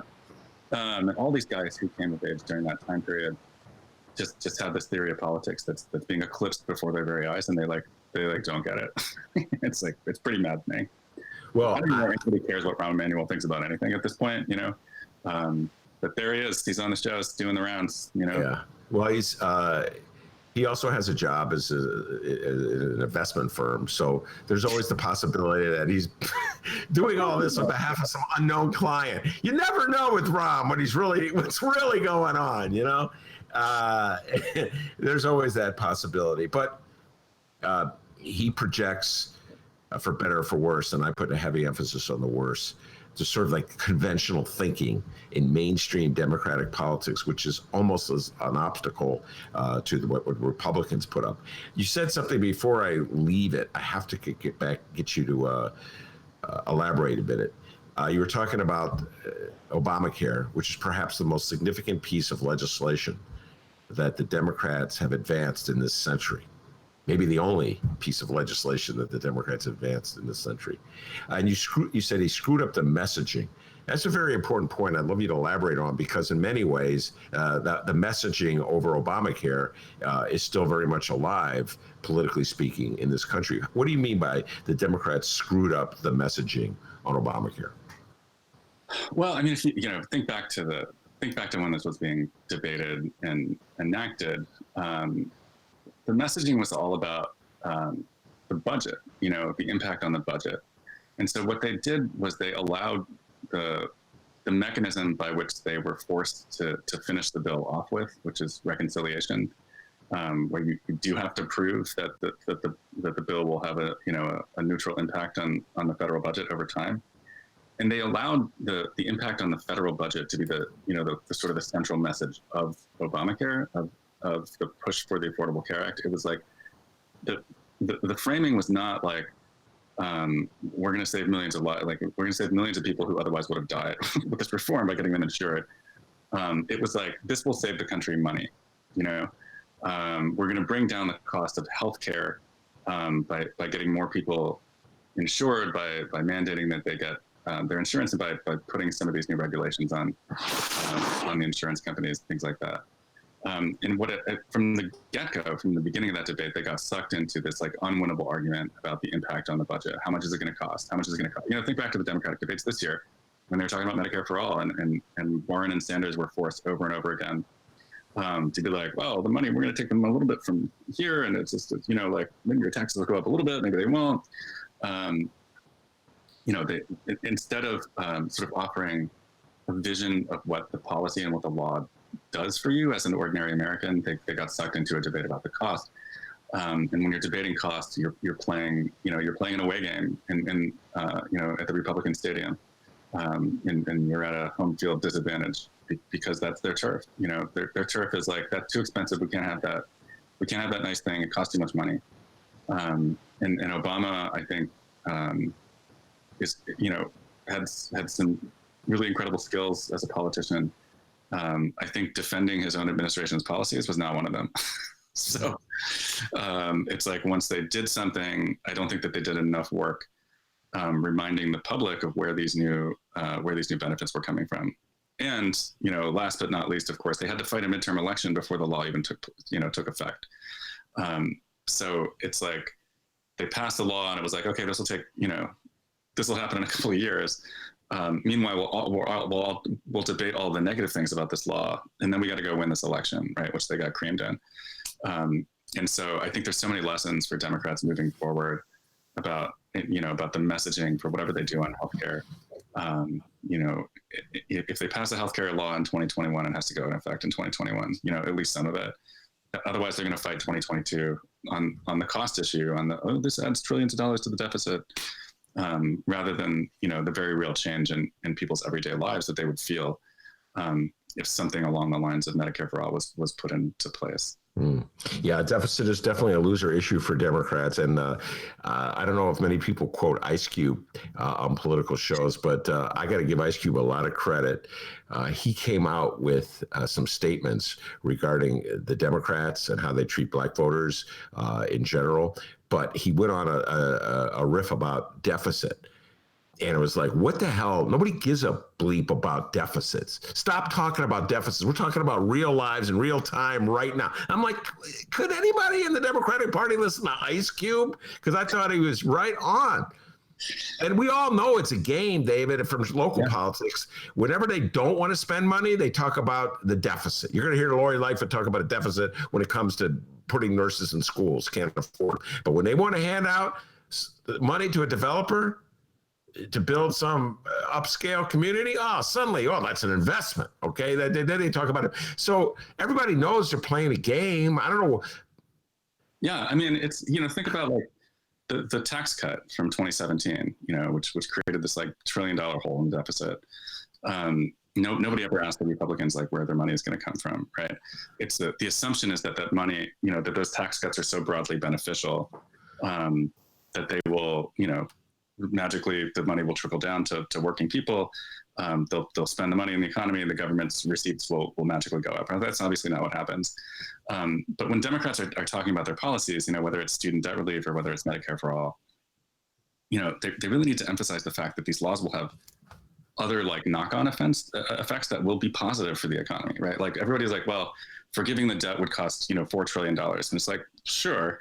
Right. But like, then what are people going to do with that money? Right. You got like millions of millennials who can't afford to buy a house because they're so in hock to the universities and stuff, to their creditors. And so when you relieve that debt, right, like, yes, you're moving money around on a ledger, but you're also unleashing the possibility that there's going to be tons and tons of spending on new things when people suddenly don't have this like albatross of debt around their necks in terms of their daily budgets, and that's, these are all things that, we're all talking about these things, but they're all like basically missing from the DNC, right? I'm not expecting big things about student debt relief out of Biden and Harris, but I do think that the party needs a more positive policy vision and more positive policy agenda that they can contrast with what the Republicans want to do. I'm starting to feel like we're getting sucked into this trap again, like we did in 2016, where the election is all about how Donald Trump is a bad orange man, and not enough about, the things that the bad orange man is doing to us, like the policies that the bad orange man is inflicting on us are just as bad as he is, and the trap is like, we're going to get rid of this dude. And the next day, the John Kasichs and everybody will crawl back to the Republican Party and pretend that none of this ever happened. When in fact, Kasich is a Gingrich radical, right? Who was part of the Republican Revolution in '94, has a bunch of just dreadful policy ideas.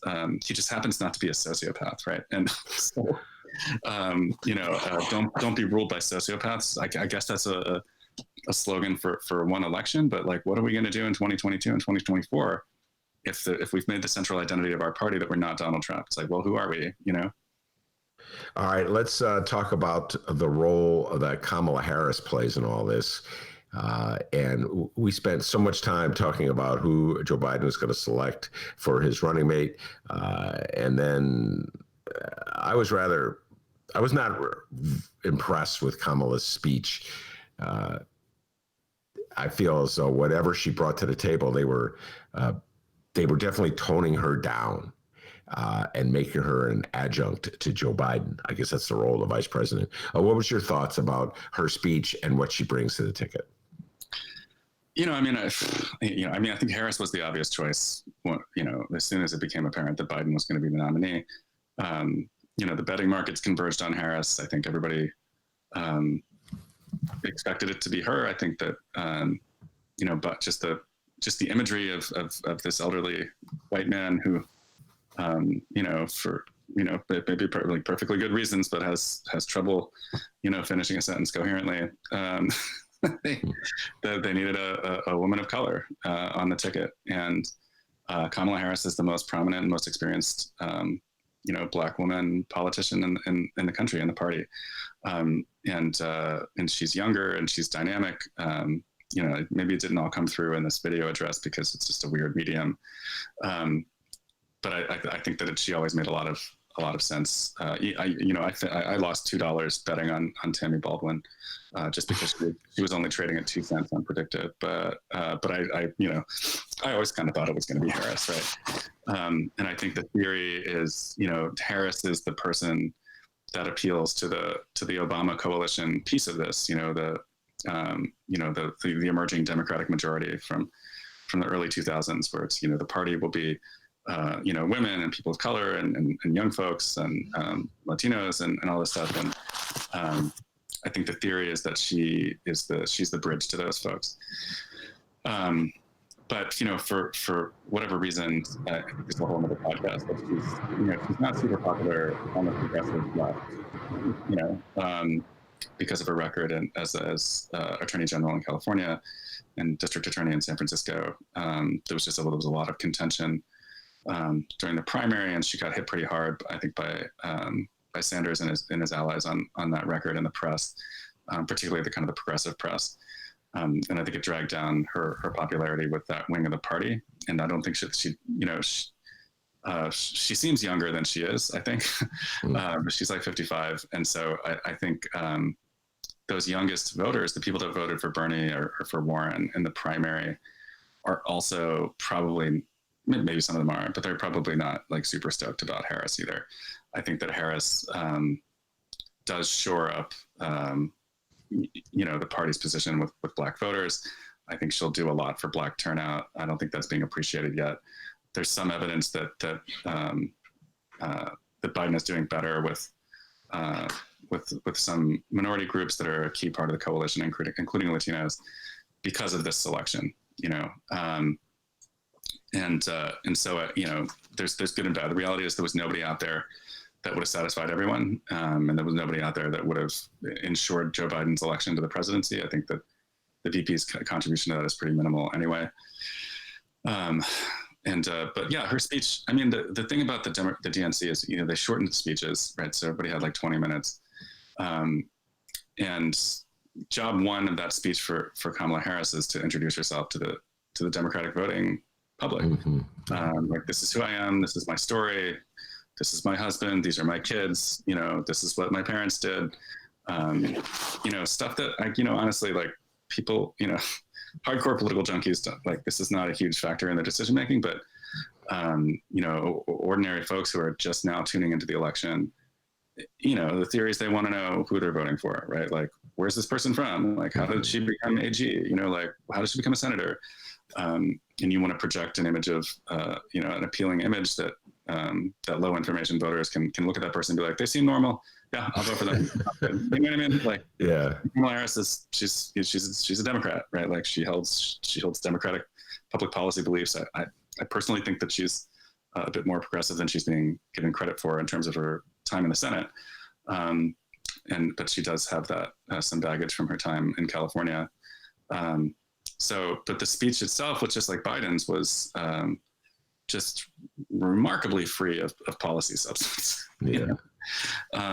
In as much as the VP nominee's job is to be the attack point on the president, on the incumbent president, she wasn't really doing that either.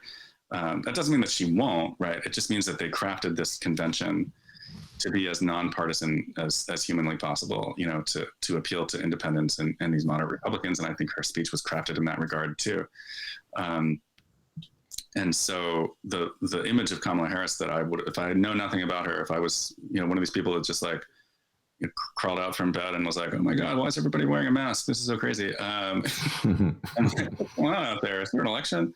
If I didn't know anything about her, I would have thought, like that she was chosen because she was like, extremely reasonable, and it's not, like Kasich said on first night, it's not going to drag the party off to the left or whatever. And that's definitely a choice. I thought the delivery of the speech was great. I've always thought that she's a dynamic speaker and a dynamic presence. And I certainly prefer her to Joe Biden. Can they flip it? No. Yeah, I mean, everybody's assuming that like, Joe Biden's a caretaker and Harris is the future of the party. There was, I don't know if you go deep into the Trump like fever swamp press, but there was an article I think on this journal called American Greatness. just really one of the worst publications in America. It was like Kamala Harris's selection is a coup, because they were like, she's good. They're planning to have her take over and like not telling anybody. And so it's like, you're tricking the American people by having this VP who's like more progressive than the nominee. And it's like, there's a process for this, like if something happens to the president, the vice president becomes the president. We all know that VPs and former VPs have a better shot at future nominations. So it's not a coup. It's just like politics, right? Like he chose her for a reason. I think some of it, honestly, Ben, is just a function of like, I wanted those extra 25, 30 minutes in these speeches, because I'm the kind of person I'm kind of bored by all the pageantry early on in the day, and I'm waiting around for the main event. And the main events were kind of truncated. And I'm not sure that they needed to do that, Well, I got to tell you, what I missed, and I know all the political realists, I can hear them already saying she shouldn't have done it, but the contrast between Kamala Harris' address and Sarah Palin's address were so vivid and stark and dramatic. And Sarah Palin, when she was selected by John McCain in 2008, threw red meat to the Republican base. And now we're sort of ending the conversation where we began it. The Democratic Party doesn't believe in its base. The Democratic Party is always running away from its base. The Democratic Party is embarrassed by its base. So they will never allow a young, vibrant, passionate Democrat to get up and rip the shreds off. They just won't allow it, David, just like what Sarah Palin did to Obama. And yes, it did not work in terms of winning the 2008 election, but it certainly had Obama on his toes throughout his administration, and ultimately it led to Trump. And you're going to get tons more of it this week from it. And so it's just one more time, David Faris, where the Democrats pull back and they pretend like you win elections by being nice. We're up against these street brawlers. Yeah. And they have no compunction about any of this. I also think like the Sarah Palin stuff has been like misremembered. And this, like, I think that people think that she was a bad pick because she was polarizing like that, because she, the real America stuff, which is terrible, right? Like, don't get me wrong, it's like terrible rhetoric, but it's not why she's going to go down in history as a bad VP pick. She's going down in history as a bad VP pick because like she did all these interviews where it became clear that she didn't know anything. Yeah. Like if she had come out and been like, we're for the real America, she could have gone like, we're for white people, like the real America, Main Street, rural places, like we don't like the cities. That wouldn't have hurt them if she had could have named a book that she read or a newspaper that she read, or she knew where the countries were. Like if she had not displayed this completely embarrassing lack of knowledge about the world, that we all know that Kamala Harris is not an idiot, and she knows all these things. She's a very smart, accomplished woman, and who probably forgot more yesterday than Sarah Palin ever knew. You can have her go out there and be a little bit more incendiary about, A, what the Republicans are doing, and B, where you want to take the Democratic Party. Now, obviously, as the VP pick, you can't explicitly contradict Biden's positions on X, Y, and Z, but you could certainly have her be the person highlighting the more progressive aspects of Biden's platform, which, if you're going by his website, it is to the left. It's to the left of Clinton. It's to the left of Obama. Some of the things that he wants to do, not as far left as we would like it to be.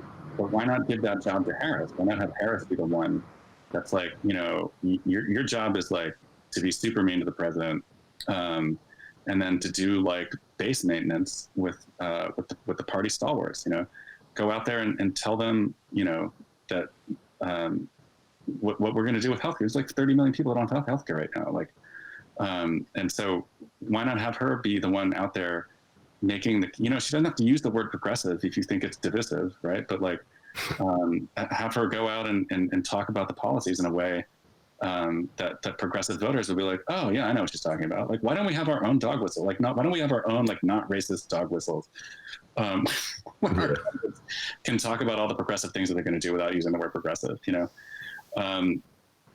and so I have some hope that she's still going to do that, and I think that overall she's definitely a net asset to the ticket.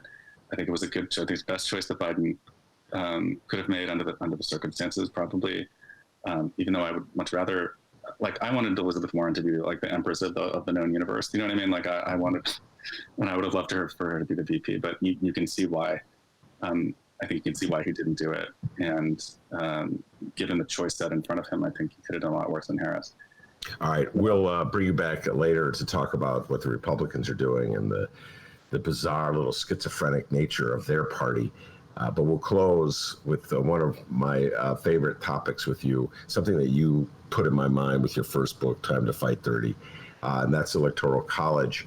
And you've already said a couple times that Democrats are always playing the game on the Republican turf. And that's to a large degree because the system we have set up puts the election on the Republican turf. And if you want to know more about it, ladies and gentlemen, I urge you to read David Faris's book, Time to Fight Dirty. The whole thing is skewed against Democrats. It wouldn't even be like a discussion about a close election if it was just a legitimate winner-takes-all system, because it's so obvious that Joe Biden's going to mop the floor with Donald Trump in the popular vote. But we have this crazy electoral college scheme that's a remnant of slavery. Lord knows how it survived. I don't want to have a conversation right now with what Democrats should do to get rid of electoral college. I think I'll save that for another day. But you read right now, after the Democrats and at the very outset of the Republican Party, how is Joe Biden doing, in your humble opinion, with this cockamamie electoral college? Well, he's winning. He's winning. If the election was today, I think he'd win, 350, 375 electoral votes, maybe. If the polls are wrong, if the polls are off and they're underestimating progressive turnout or something, then, we could win Texas and Georgia and it could be a real landslide. I think the problem is you watch the RNC, and, we'll talk about this later in the week, but you can get the palpable sense that they know, that they really, really believe in their bones that they have this advantage in the electoral college and that they never have to win a majority. Like they don't even have to bother making an appeal to some theoretical majority. Like they know they're not going to get it. This forecast of The Economist is like, we ran 88,000 simulations, and Donald Trump won the popular vote in like one of them. It's unthinkable, right? Like he's not going to win the popular vote. Like, I would bet my house on it. That has structured. It structures our politics in such a like a warped way. It's like this disease. Where it's like the people in 12 states get all this attention every 4 years, and they actually get extra policy goodies. So a lot of political science on this about how extra resources are directed to swing states, particularly during crises. And it's like demented. I don't think that the Republicans. I don't think Trump has the kind of advantage in the electoral college that he thinks he does. That is the polling in the tipping point states of Pennsylvania, Wisconsin, and Michigan. Is pretty close to the average of the national polls. Biden's running a little bit ahead of the national polls in Michigan, a little bit ahead of the national polls in Wisconsin, maybe a little bit behind them in Pennsylvania. So if you squint, you could still see, maybe a 1-point advantage for Trump in the electoral college. Like if Biden won by 1 point nationally, maybe 2 points, he could still lose, I guess. But I'm not as confident that that's really what's happening out there anymore. But for sure, right now, Biden has the edge nationally, has the edge in the Electoral College. There's the central issue of this election is the coronavirus. People by a 2-to-1 margin disapprove of the president's handling of that issue, and that's I don't know how you get around that, and that's just as true in the swing states of the Electoral College. as it is nationally. And interestingly, all of the 3 tipping point swing states. This is really important.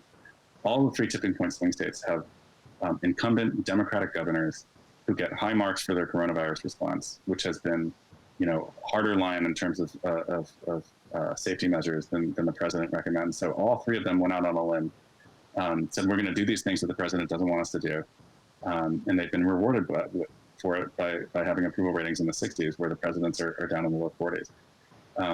So kind of any way you cut it, the president is going to have a lot of trouble winning the Electoral College unless he can gain 5-6 points in the next month or so.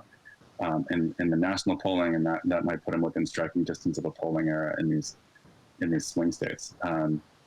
But the Electoral College, dreadful, idiotic institution. I think it's actually the dumbest electoral mechanism in all of the democratic world and all of the 100-something democracies on this planet. It is the single stupidest way that anyone on the face of the earth selects their leader, in as much as they do so democratically. I mean, there are dumber ways, like hereditary monarchies, which then our future would be Donald Trump Jr. But it's just like a really badly designed institution that was rushed at the end of the convention. They didn't even know what they're doing. It doesn't even work the way that they wanted it to work, obviously. It's just like a completely indefensible mess that warps our politics. It's like warped the president's brain. He's got like brain worms about this. He only cares about the swing states and the red states. And it's like, if you're in a blue state, you're just like dead to him. Like, look, man, there's more Republicans in the state of California than there are in like all of the deep South put together, But in the president's diseased brain, he thinks that he can just like write off the entire state of California because he has no chance of winning it, right? And that's not even a Donald Trump problem. That's an us problem. That's a way that we've structured our politics to incentivize this dismissive attitude towards people you think will never vote for you. And it will survive him, and it will survive him until we do something about this. All right. On that fatalistic note, we're going to end this conversation. We're going to pick it up again after the Republican convention. Your job, David Faris, and I know you will embrace it, is to watch the utter insanity going on with the Republicans and then report back to us. I'll do my best. I'm low on liquor. I have to do stuff in Glasgow if I'm going to get through this. That might get you through it. David Faris, thank you very much. Appreciate it. Political science professor from Roosevelt University and the author of The Kids Are All Left and Time to Fight Dirty. We'll be talking to you real soon, all right? Great to be on this show, Ben. Thanks so much. That's great, David Faris. Dee, before we head out the door, you got any updates for us? Absolutely, we do here. First off, we want to remind everybody, we're back. We're live all this week, and, I don't see us going on vacation anytime soon, so be looking forward to that. Also, find us on social media at Benny J Show, BENNY, the letter J Show, on Facebook, Twitter, and Instagram. Feel free to send us an email, bennyjshow@gmail.com, BENNY, the letter J Show @gmail.com. Send us a message. Who knows? We may read it on the air. And you can send us a voicemail as well. Haven't gotten a voicemail in a while. Feel free to reach out, all right? 708-658-4788. That number again, 708-658-4788. Reach out to the Ben Joravsky Show. We got a question from Kyle.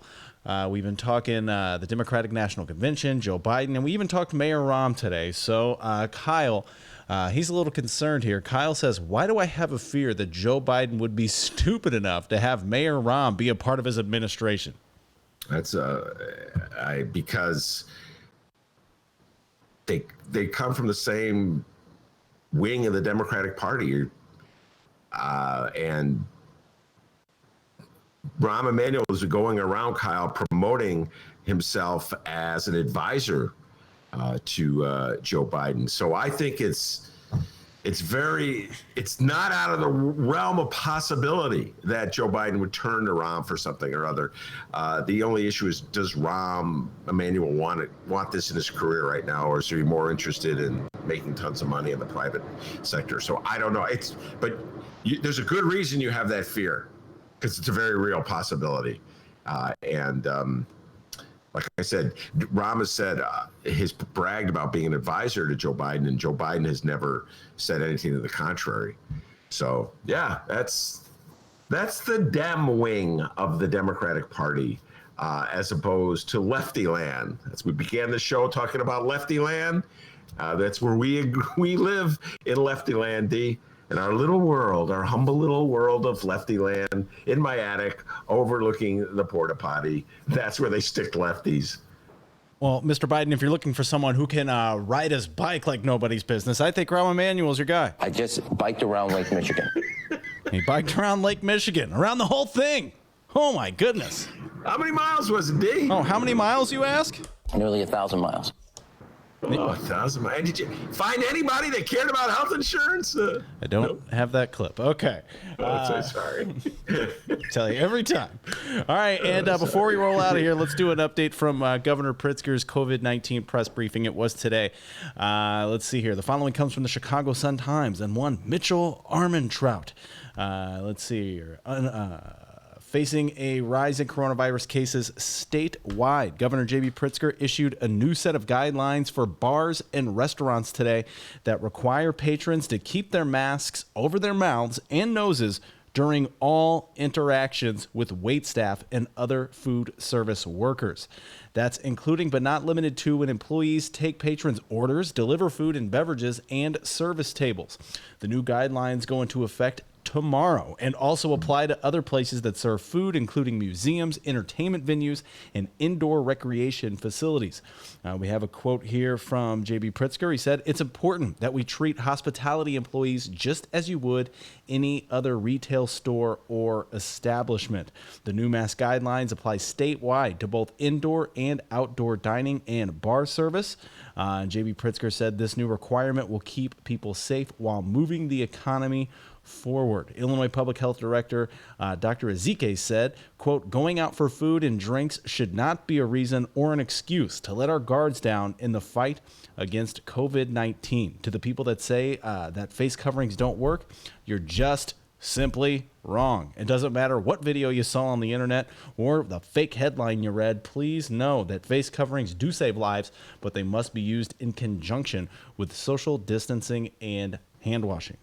Yeah, I'm with them 100% on that one. I'm afraid to go into a restaurant, so I'm with them 100%. But the doctor was quoting headlines she might have mentioned, or anything you hear from the president of the United States. Might have added him to that list, because he hasn't exactly been promoting face masks at all. I think it defies where most of his party is. Anyway, I want to thank David Faris for being a great guest, as he always is, the author of Kids Are All Left and Time to Fight Dirty. We're going to bring him back to talk about the Republican convention. I know he has some fascinating insights about that as well. And of course, I want to thank the man, the myth, the legend, the pride and joy of Alton, Illinois, without whom this show would be possible. As David Faris can tell you, back home in Alton, they call him Dr. D. Give yourself a raise, take it out of petty cash. See you tomorrow, everyone.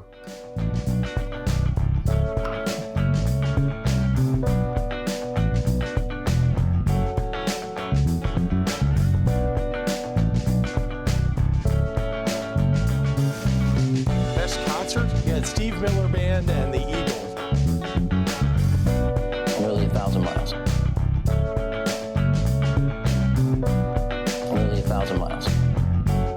I just biked around Lake Michigan.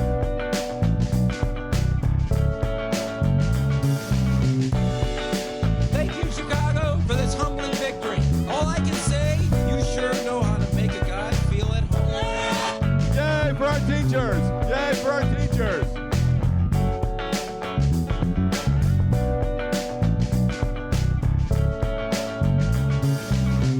Best concert? Yeah, Steve Miller Band and the Eagles.